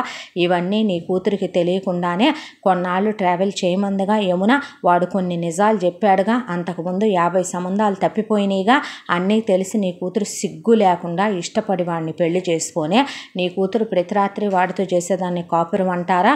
నీ కూతురు వాళ్ళ ఇంట్లో పాసిపని ఇష్టపడి చేసుకుంటుందయ్యా. నువ్వు సిగ్గు లేకుండా మాట్లాడటం ఏంటి? ఎవడు చేసుకున్న కర్మ వాడే అనుభవించుకోవాలి. నువ్వు మాట్లాడావంటే నేను అసలు ఊరుకోను అని జానకి అంటూ ఉండగా, ఊరుకోండి అత్తయ్య, నీకేమీ తెలియదు, నువ్వు వెళ్ళు లోపలికి, వాడొక్కడే ఉండుంటాడో, నీకెందుకే ఇవన్నీ, నేనేమి దాన్ని తీసుకొచ్చి పుట్టింటి మీద పెట్టుకునే అమ్మని కాదులే కానీ పో నువ్వు అనేసరికి, అది కోపం మీద ఉందలేమ్మా, నువ్వు వెళ్ళు అన్నాడు సత్యనారాయణ. అన్నాక జానకి మీద చెయ్యేసుకొని ఆయన మెలకుండా పడుకున్నాడు. ఆనంద్ యమునని దగ్గరికి తీసుకొని గుండెల మీద పడుకోబెట్టుకొని ఆనంద్ పడుకున్నాడు.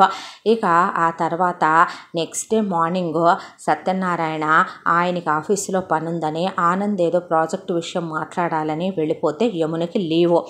జానకి స్నానం చేయటానికని యోగా అయిపోయిన తర్వాత వారంలో 2 రోజులు సున్నిపిండి స్నానం చేస్తుంది ఆవిడ. ఆ రోజు లేట్ అవుద్ది. అయితే స్వప్న బాత్రూంలో ఉన్నట్టుంది. సతీష్ కూర్చొని ఫోన్ చూసుకుంటుంటే అనుకోకుండా యమున చూస్తే romantic videos, wife and husband ఎలా క్లోజ్గా ఉండాలని, ఒక రకంగా చెప్పాలంటే చూడకూడని అశ్లీలమైన వీడియోసే చూస్తున్నాడు సతీష్. అవి చూసి వీడికి ఇదేం బుద్ధి, వైఫ్ ఉంది కదా, ఎందుకు ఇలా చేస్తున్నాడని యమునకు అర్థం కాల. స్వప్న స్నానం చేసి బయటకు వచ్చిందే. యమున ఒకసారి లోపలికి రా అని తన బెడ్రూమ్లోకి తీసుకెళ్ళింది. అమ్మేది వదిన, నా డ్రెస్ బాగుందా అంటే చాలా బాగుంది, నువ్వు రెడీ అయ్యావా అంటే అయ్యాను వదిన అన్న తర్వాత, అత్త ఈరోజు సున్నిపిండి స్నానంగా లేట్ అవుతుందిలే అన్న తర్వాత, స్వప్న నిన్నో విషయం అడగనా అంది యమున.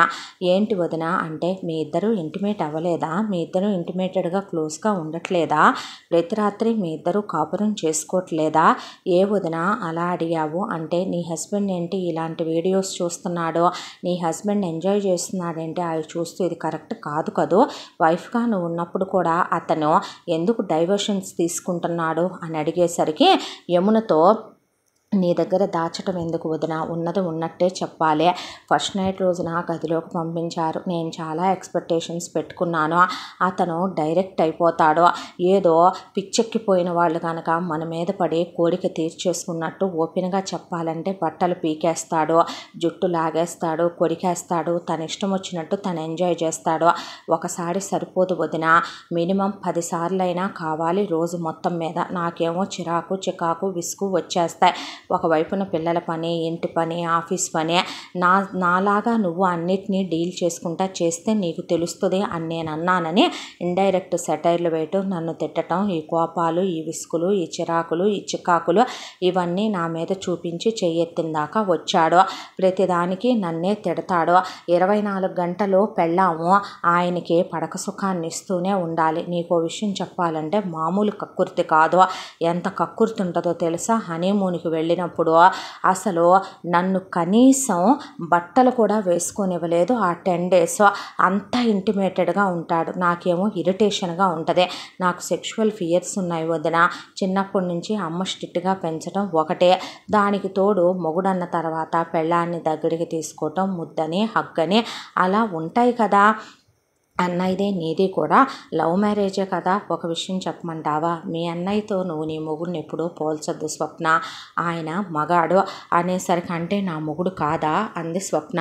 ఆ విషయం నీకు తెలియాలి, నీకు నచ్చి నువ్వు చేసుకున్నావు కాబట్టి ఇప్పుడు నీ మొగుడికి నువ్వు విడాకులు ఇచ్చేసే నీ కాపురాన్ని నువ్వు తెగదెంపులు చేసుకొని బయటికి రాలేవు కాబట్టి ఎటు నువ్వు వేరు కాపురం పెట్టుకోవాలి అనేదే అనుకుంటున్నావని నాకు అర్థమైంది. కానీ రాడుగా వదిన, ఏ మగాడైనా చెప్పే విధంగా చెప్తే వింటాడేమో. నీ మొగుడికి పడక సుఖం మీద మోజెక్కువని నువ్వే చెప్తున్నావు కదా.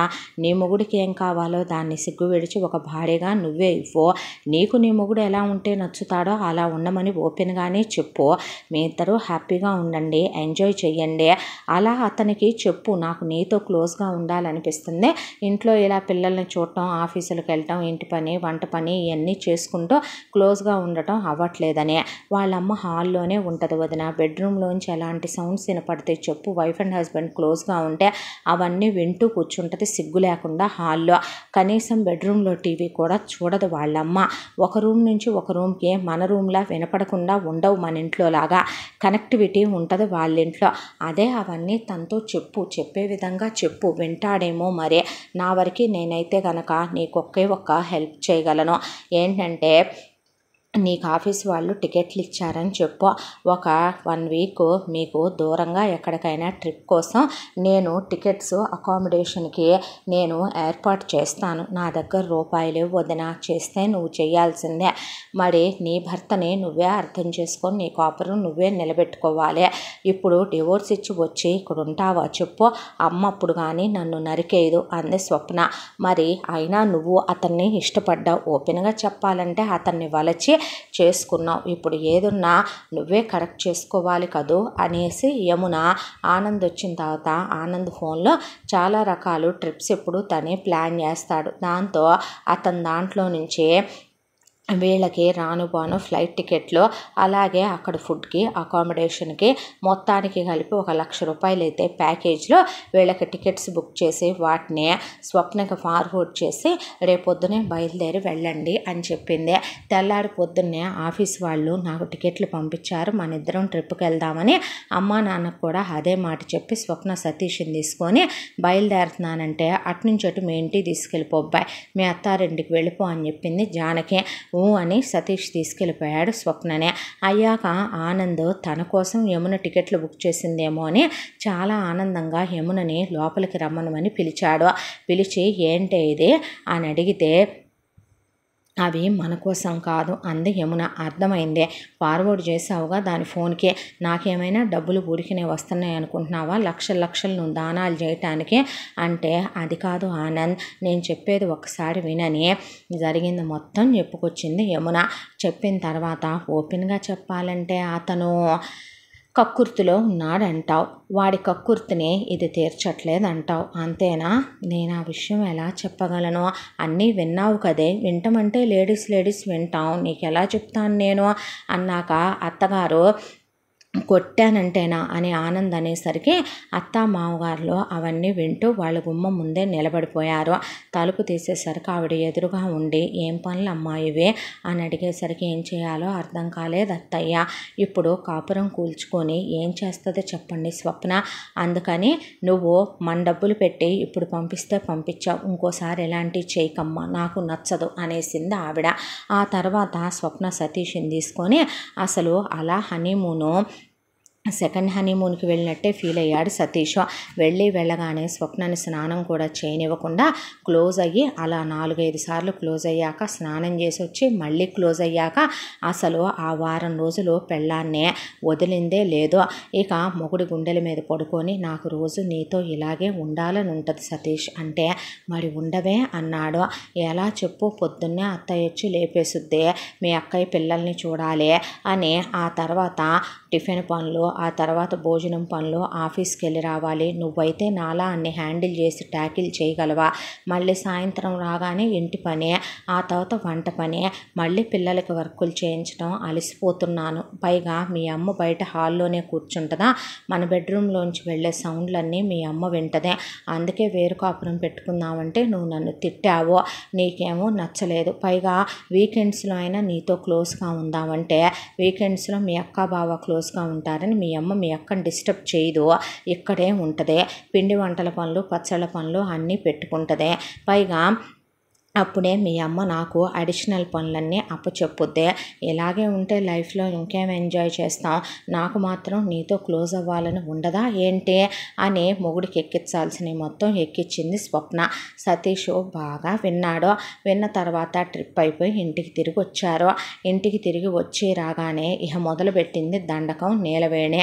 ఇక నెక్స్ట్ డే మార్నింగ్ పెళ్ళాన్ని దగ్గరికి లాక్కోబోతే కరెక్ట్గా క్లోజ్ అవ్వబోయే టయానికి పిల్లలు వచ్చి తలుపులు కొట్టి అత్త మమ్మల్ని రెడీ చేయి అనేసరికి మొదలైంది నాకు అనేసి, అందుకే వద్దన్నాను అని స్వప్న లేచి బట్టలు కట్టుకొని వెళ్ళి పిల్లల్ని రెడీ చేసిన తర్వాత మళ్ళీ పెళ్ళాన్ని వెనక నుంచి పట్టుకొని బెడ్రూమ్లోకి తీసుకెళ్ళబోతే, ఎక్కడికి రా దాన్ని వేసుకొని నువ్వు, ఇంకా ఏముందమ్మా రెడీ చేసిందిగా పిల్లల్ని, టిఫిన్లు ఎవడు చేస్తాడు ఇక్కడ అని గుక్కెడు కాఫీ నీళ్లు పోయలేదు ఇప్పుడు దాకా నాకని టిఫిన్లు చేయించింది. అయిపోయిన తర్వాత వంట పని అయిపోయాక మళ్ళీ పెళ్ళాంతో క్లోజ్ అవుదామంటే హడావిడిగా రెడీ అయ్యి ఆఫీస్కి బయలుదేరి వెళ్ళాలంటే నేను తీసుకెళ్తా పదా అని బండెక్కించుకొని ఓయో రూమ్కి తీసుకెళ్ళాడు సతీష్.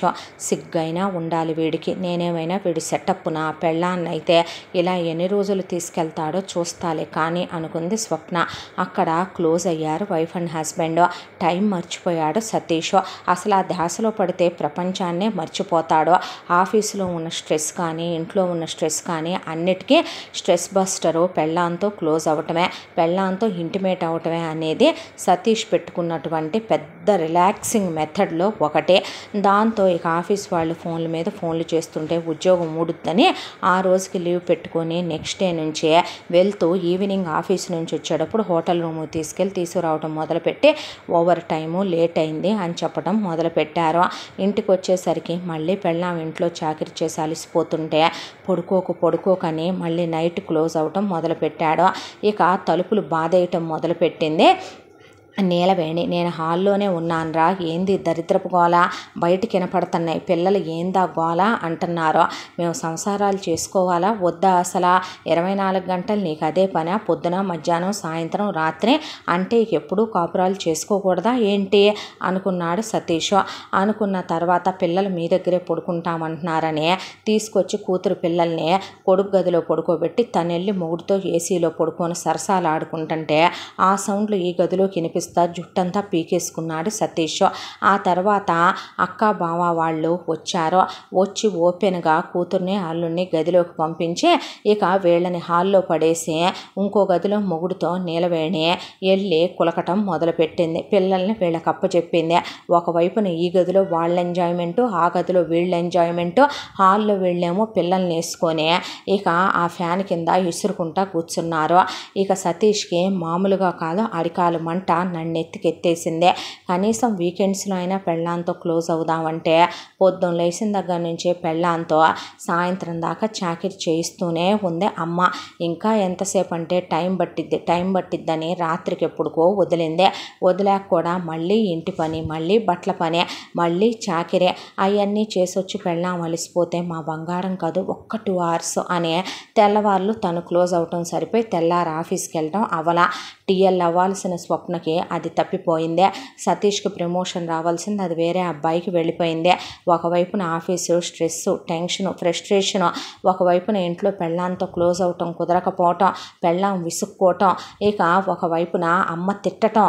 24 గంటలు పెళ్ళాం దగ్గరే ఉండాలంటే ఎలాగ నువ్వు అంటాం, నువ్వు వెళ్ళి బయట పడుకోపో అంటాం, డాబా మీద పడుకోపో అంటాం.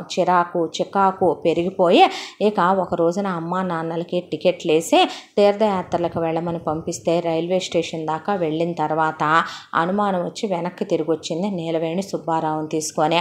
హాల్లోనే కక్కుర్తి పట్టం మొదలుపెట్టాడు సతీష్. తలుపులు బాది పారేసేపాటికి ఛీ ఎదవ జీవితం అనుకొని ఎందుకు వచ్చావమ్మా మళ్ళీ వెనక్కి అనేసరికి కొడుకుని కోడల్ని అవతారాలు అదో రకంగా ఉండటం చూసి నీ పెళ్ళాంతో నువ్వు ఏకాంతంగా గడిపి క్లోజ్ అవటానికి మేము అడ్డమనే, అదేదో మాకే చెప్పపోయావా మీరడ్డం, నా పెళ్ళాంతో నేను కులకాలే అనేసరికి అసలు నువ్వేం మాట్లాడుతున్నావో నీకు తెలుస్తుందమ్మా, నా పెళ్ళాంతో కాక నేను ఎవరితో కాపురం చేసుకోనో, అసలు నేను ఎందుకు పెళ్లి చేసుకున్నానో, నువ్వు నాన్న ఈ వయసుకు కూడా క్లోజ్గా ఉంటారు, నువ్వు రోజు మల్లెపూలు పెట్టుకుంటావు, నాన్న ఇప్పటికీ ట్యాబ్లెట్లు వాడతాడు, అక్క బావ క్లోజ్గా ఉండి పిల్లల్ని ఇక్కడ పడేస్తారు, మరి నేను నా పెళ్ళాంతో క్లోజ్గా ఉండక ఎవరి పెళ్ళాంతో ఉండను అనేసరికి ఒళ్ళు బలిసిందా అని ఒక్కటేసింది కొడుకుని నీలవేణి. వేసేసరికి ఉక్రోషం పొడుచుకొచ్చి పెళ్ళాన్ని నువ్వు లోపల బా అని మొత్తం వాళ్ళ సామానన్నీ సర్దుకొని ఒక 4-5 ట్రాలీల్లో బయటకు వచ్చే సతీష్ నేను వెళ్ళిపోతున్నాను, నేను వేరు కాపురం పెట్టుకుంటానంటే నేను ఒప్పుకోను, నువ్వు వేరు కాపురం పెట్టుకుంటానంటే అన్న తర్వాత నువ్వేమంటావు అంది సుబ్బారావుని. నీ ఇష్టం వాడిష్టం నేననేదేముందే అని మెలకుండా కూర్చున్నాడు సుబ్బారావు. కూర్చున్న తర్వాత నేనుండనమ్మా అన్నాడు. ఎందుకుండవురా అంటే నాకు ఆఫీస్కి దూరం అయిపోయింది మన ఇల్లు, రోజు లేట్ అవుతుంది, లేట్ మార్క్ పడుతుంది, తనకి లేట్ అవుతుంది, తనకు రావాల్సిన టీఎల్ పోస్టు పోయిందే, నాకు రావాల్సిన ప్రమోషన్లో హైకులు వేరే వాళ్ళకి వెళ్ళిపోయినాయి, ఎలాగే అయితే నా ఉద్యోగం అడుక్కు తింటే నా పెళ్ళాం పిల్లల్ని నువ్వు పోషిస్తావా ఏంటి లైఫ్ లాంగ్, అయినా అక్కా బావ వేరు కాపురం పెట్టుకోగలేంది, ఒకప్పుడు నానమ్మ వాళ్ళ దగ్గర నుంచి వచ్చి నువ్వు వేరు కాపురం నాన్నతో పెట్టిస్తలేంది, నేను పెడితే తప్ప ప్రపంచంలో ఎవరూ చెయ్యింది నేను చేస్తున్నానా ఏంటి అనేసి పదవే అని పెళ్ళాన్ని తీసుకొని వెళ్ళిపోయాడు సతీష్. వెళ్ళిపోయిన తర్వాత 2 BHK కూడా తీసుకోకుండా పెళ్ళాం కష్టపడుద్దేమోనని 1 BHK తీసుకున్నాడు. వయసు మరలిన అమ్మాయిని పనికి పెట్టేసుకుంది స్వప్న. ఆ ఇల్లంతా ఊడ్చి తడిగుడ్డలు పెట్టి కూరగాయలు అవి ఆ అమ్మాయి కోసిస్తే శుభ్రంగా పొద్దున్నే ఒక రకం టిఫిన్ హోటల్లో తీసుకొస్తున్నాడు సతీష్. అది తింటున్నారు. బాగా క్లోజ్ అవుతున్నాడు పెళ్ళాంతో. ఆ తర్వాత ఒక్క అన్నం కూర వండితే హ్యాపీగా బాక్స్ పెట్టుకెళ్ళిపోతున్నారు. సాయంకాలం స్నాక్స్ బయట నుంచి తెచ్చుకుంటున్నారు. రాత్రి కుదిరితే వంట చేసుకుంటున్నారు. లేదా క్లోజింగ్ టైం ఎక్కువగా ఉంటే కనుక బయట నుంచి ఏ స్విగ్గీనో జొమాటోనో పడేసుకుంటున్నారు. ఇద్దరు జీతాలు వస్తున్నాయి. ఇప్పుడు జీతం ఎవరికి ఇవ్వక్కర్లా. ఇంటద్దెకి మెయిడ్కి కట్టుకొని బట్టలు వాషింగ్ మిషన్లో పడేసుకొని ఐరన్కి కింద వాచ్మెన్ వాళ్ళకి పడేస్తుంది. మొగుడు పెళ్ళాం ఇద్దరు ఒకే బండి మీద వెళ్ళి మొగుడే పిక్ చేసుకుని మొగుడే డ్రాప్ చేస్తున్నాడు. మెల్లిగా తన ఆఫీసులోకి పెళ్ళాన్ని మార్చేసుకున్నాడు. ఇప్పుడు స్వప్నకి టీఎల్గా ప్రమోషన్ వచ్చింది. అలాగే సతీష్ పోస్టు పెరిగింది. శాలరీలు పెరిగినాయి. హైకులు వచ్చినాయి. ఆ తర్వాత కారు కొనుక్కున్నారు. కారు కొనుక్కున్న తర్వాత మెల్లగా ఇల్లు కూడా ప్లాన్ చేసుకోవాలి అనుకున్నారు. ఇలా 3 సంవత్సరాల కాపురం చాలా హ్యాపీగా. అసలు వెంటనే పిల్లల్ని కనొద్దని స్వప్న కాపట్టి ఏం చేశాడో పుట్టింటికి వచ్చి ఇప్పుడు నేను బాగానే ఉన్నాను వదిన అని చెప్తే పోనీలే అనేసింది యమున. ఆ తర్వాత యమునకి ఆనంద్కి పెళ్ళై అప్పటికే 5 సంవత్సరాలు. అప్పుడు యమున ప్రెగ్నెంట్ అయితే ఆనంద్ ఒక్కళ్ళనే అని ఫస్టే చెప్పాడు కాబట్టి యమునకి బాబే పుట్టాడు. పేడ విరగడైపోయిందమ్మా, నా సాలు వచ్చి నీ కొడుకు పుట్టాడు, అనవసరంగా ఆ రోజున అసలు ఇంకొకళ్ళని నేను కనకుండా పోయేది, ఈ దరిద్రపు దాన్ని కన్నాననే జానకి హ్యాపీగా వాళ్ళు పెట్టాలనుకున్నది పిల్లాడి పేరు మీద పెట్టేసి ప్రశాంత పడిపోయి పిల్లాడిని ఆవిడ ఆయన పెంచుకుంటూ చక్కగా ఆనంద్ యమున వాళ్ళ ఆఫీస్కి వాళ్ళు వెళ్ళి రావటం మొదలుపెట్టారు. పెళ్ళైన తర్వాత 3 సంవత్సరాలు. ఆ 3 సంవత్సరాలకు కూడా సతీష్ ఇంకా పిల్లల్ని వద్దంటే 5 ఏళ్ళు, ఇంకా వద్దంటే 7 ఏళ్ళు. అప్పటికే ఇక తప్పక స్వప్ననే ప్రెగ్నెంట్ అయిన తర్వాత కూడా పుట్టింటికి పంపనని 9 మంత్స్ క్లోజ్ అయ్యాడు సతీష్. కూతుర్ని తెచ్చుకోవచ్చు, ఎనహమాల అల్లుడి తలపోటు వాళ్ళు భరించలేక తెచ్చుకోలేదు. సీమంతం చేసి వదిలేశారు. ఆ తర్వాత స్వప్నకి పాప పుట్టింది. పాప చాలని సతీష్ కూడా ఆపరేషన్ చేయించేసుకోమన్నాడు స్వప్ననే. ఆ తర్వాత పాపని కేర్ టేకర్ని పెట్టుకొని ఆఫీస్కి వెళ్ళి రావటం మొదలుపెట్టింది. ఆ తర్వాత తన భర్త, తన పాప, తన ఇల్లు, తన సంసారం తనకి సరిపోయాయి. స్వప్నకే 4 రూపాయలు కూడా దాచుకొని ఇద్దరికి జాబ్లో కూడా పొజిషన్లు పెరిగినాయి. బాగానే సేవింగ్స్ చేసుకున్నారు. ఒకరోజు కబురు వచ్చింది మామ పొయ్యాడు అని. వెళ్ళి సుబ్బారావుని తగలెట్టాడు సతీష్. మొగుణ్ణి మరి మనకు రావాల్సిన 3 ఎకరాల పొలం గురించి, ఇంట్లో వాటా గురించి అడుగు అని గిల్లింది స్వప్న. నీకు నేనేం పెడతానని చెప్పలేదే, నాన్న నాకు పెట్టెళ్ళాడని అడ్డం తిరిగింది నీలవేణి. ఎందుకు పెట్టావు అక్కకు, ఆ రోజు నువ్వు ఇల్లు కొని పెట్టావు, అక్కకు అంత దోచి పెట్టావు, నాకెందుకు పెట్టావు, నాకు పాప లేదా, అక్కకు బంగారం పెట్టావు, నా పెళ్ళానికి పెట్టావా అని మీదకి వెళ్ళిపోయాడు సతీష్. చుట్టుపక్కల వాళ్ళు కూడా తిట్టకుండా తిట్టేపాటికి నీలవేణి 2 ఎకరాల పొలం పెట్టింది. ఆ 2 ఎకరాల పొలం గాక ఇల్లు, మరి ఇంటి సంగతి ఏంటి అని అడిగాడు సతీష్. ఇల్లు మంచి రేటు ఉందని బేరం పెట్టి అమ్మితే 2 కోట్లు వచ్చినాయి. అందులో 1 కోటి తన దగ్గర ఉంచుకొని 1 కోటి రూపాయలు కొడుకు ఇచ్చేసిందే. ఇచ్చేసిన తర్వాత ఆ 2 ఎకరాల పొలం కూడా మనకు వద్దంటే అదే రేటు పెరిగి ఎకరం 50 లక్షలు అయ్యి 1 కోటి రూపాయలు వచ్చినాయి. వచ్చిన తర్వాత స్వప్న వాళ్ళు ఇంకా ఆ ఊరు నుంచి ట్రాన్స్ఫర్ వచ్చింది సతీష్కే. వస్తే ఆ ట్రాన్స్ఫర్ వచ్చిన ఊరికే మనం వెళ్ళిపోదాం, అక్కడ స్కూల్ బాగుందంట, పాపని అక్కడ స్కూల్లో జాయిన్ చేసుకుందాం అని చెప్పింది. సరే నీ ఇష్టం అన్నాడు. అన్న తర్వాత ఇంక పుట్టింటి వాళ్ళకి నేను ఇలా వెళ్ళిపోతున్నాను అని చెప్తే మంచిదే, నీ కాపురం నువ్వు చేసుకో అన్నాక నేను మీ దగ్గరికే వస్తా, మీ దగ్గరే ఉంటా అంద నీలవేణే. అన్న తర్వాత నాకు అసలు ఒంట్లో బాగోట్లేదు, ఆఫీస్ పని, పిల్ల పని, ఇంట్లో పని, ఆయన పనే, మళ్ళీ మన ప్రైవసీకి డిస్టర్బెన్స్ వస్తుంది, నీ ఇష్టం చెప్తున్నాను అని నేను నీకు చేయలేను, నిన్ను చూడలేను అత్తయ్య అన్న తర్వాత నువ్వు అయినా నీకు ఒంట్లో ఓపిక ఉందగా వేరే ఉండు, లేదంటే అక్క దగ్గరికి వెళ్ళు అనేసాడు సతీష్. అమ్మ దగ్గర డబ్బులు ఉన్నాయి కాబట్టి రమ్మనమని అమ్మని తీసుకెళ్ళి అమ్మ దగ్గర ఉన్న 4 డబ్బులు నొక్కేసిన తర్వాత అమ్మని ఇంట్లో శుభ్రంగా పాచి పనికి పిల్లల దగ్గర ఆయాకి నీలవేణికి కూడా ఇష్టమే కాబట్టి అవన్నీ చేయటం, కూతురింట్లో అలా జీతం బత్తం లేని పని మనిషి కింద సెటిల్ అయిపోయింది నీలవేణి. ఆ ఇంట్లో విషయాలు ఈ ఇంట్లో విషయాలు ఆ ఇంట్లో చెప్పుకుంటా అమ్మ కూతుళ్ళు, కూతురు అత్త మీద, కూతురు మావ మీద, కోడల మీద, వియ్యాల వాళ్ళ మీద చెప్పుకుంటూ కుక్క బతుకులు బతుకుతున్నారు వాళ్ళు. బహుశా ఇలాంటి అలగా జనాన్ని ఎవరు మార్చలేరేమో కూడా. మొగుడిని తీసుకొని ఆ తర్వాత ట్రాన్స్ఫర్ వచ్చింది కాబట్టి వేరే ఊరికి వెళ్ళిపోయిన తర్వాత స్వప్న ఆల్రెడీ కారు కొనుక్కున్నారు కాబట్టి తనకు పుట్టింటి వాళ్ళు ఇచ్చిన 25 లక్షలు కూడా డబల్ అయినాయి. డబల్ అయిన తర్వాత అవి రేపు తమ రిటైర్మెంట్కి ఉంటాయని తీసుకెళ్లి మ్యూచువల్లో పడేసి ఆ తర్వాత తన నగలు జాగ్రత్తగా పెట్టుకొని వచ్చిన 2 కోట్లు 1 కోటి రూపాయలు పెట్టి విల్లా కొనుక్కున్నారు. కారేటు ఉంది కాబట్టి మొగుడు జీతం కూడా బాగా పెరిగింది కాబట్టి ఇక నేను ఇంట్లోనే ఉంటాను, పాపను చూసుకుంటూ నువ్వు వచ్చే టైంకి నీకోసం ఎదురు చూస్తూ ఇల్లు చూసుకుంటూ ఉంటానని జాబ్ మానేసింది స్వప్న. సతీష్ అసలు ఒక్క మాట కూడా అనలేదు. ఆ తర్వాత పాపని స్కూల్కి పంపించుకుంటూ మిగతా 1 కోటి రూపాయల్లో పిల్ల పేరు మీద ఒక 50 లక్షలు ఫిక్స్డ్లో పెట్టేసి ఒక 50 లక్షల రూపాయల్లో పిల్లకి రేపొద్దున ఎటుపోయి ఎటొస్తుందోనని ఒక 25 లక్షలు బంగారం చేయించి ఒక 25 లక్షల రూపాయలు మళ్ళీ రేపు తమ రిటైర్మెంట్కే ఉంటాయి కదా అని చెప్పి మ్యూచువల్లో పడేసుకున్నారు. అవి కాకుండా ఇన్ని సంవత్సరాలుగా చేసుకున్న సేవింగ్స్ బాగానే ఉన్నాయి. సతీష్ శాలరీ కూడా బాగానే ఉంది.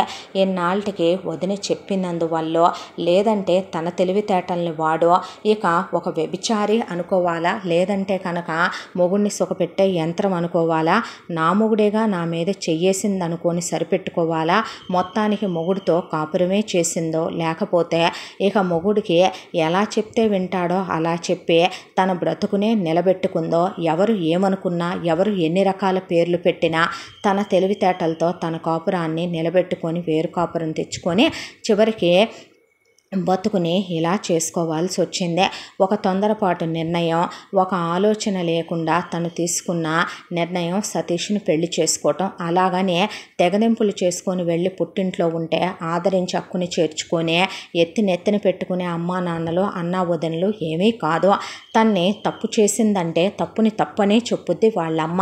కాబట్టి తన కాపురం నిలబెట్టుకోవటానికి వదిన అంత హెల్ప్ చేసిందే.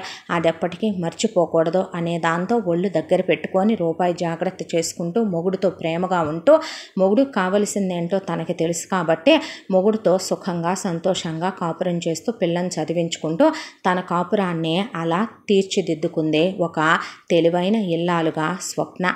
ఇంతటితో ఈ కథ సమాప్తం. మళ్ళీ మరొక మంచి కథతో కలుసుకుందాం. తప్పకుండా మన ఛానల్ని సబ్స్క్రైబ్ చేసుకోండి. ఈ కథను మనకు అందించిన కథా రచయిత్రి జి. యామిని శ్రీనివాస్ గారు. Thank you.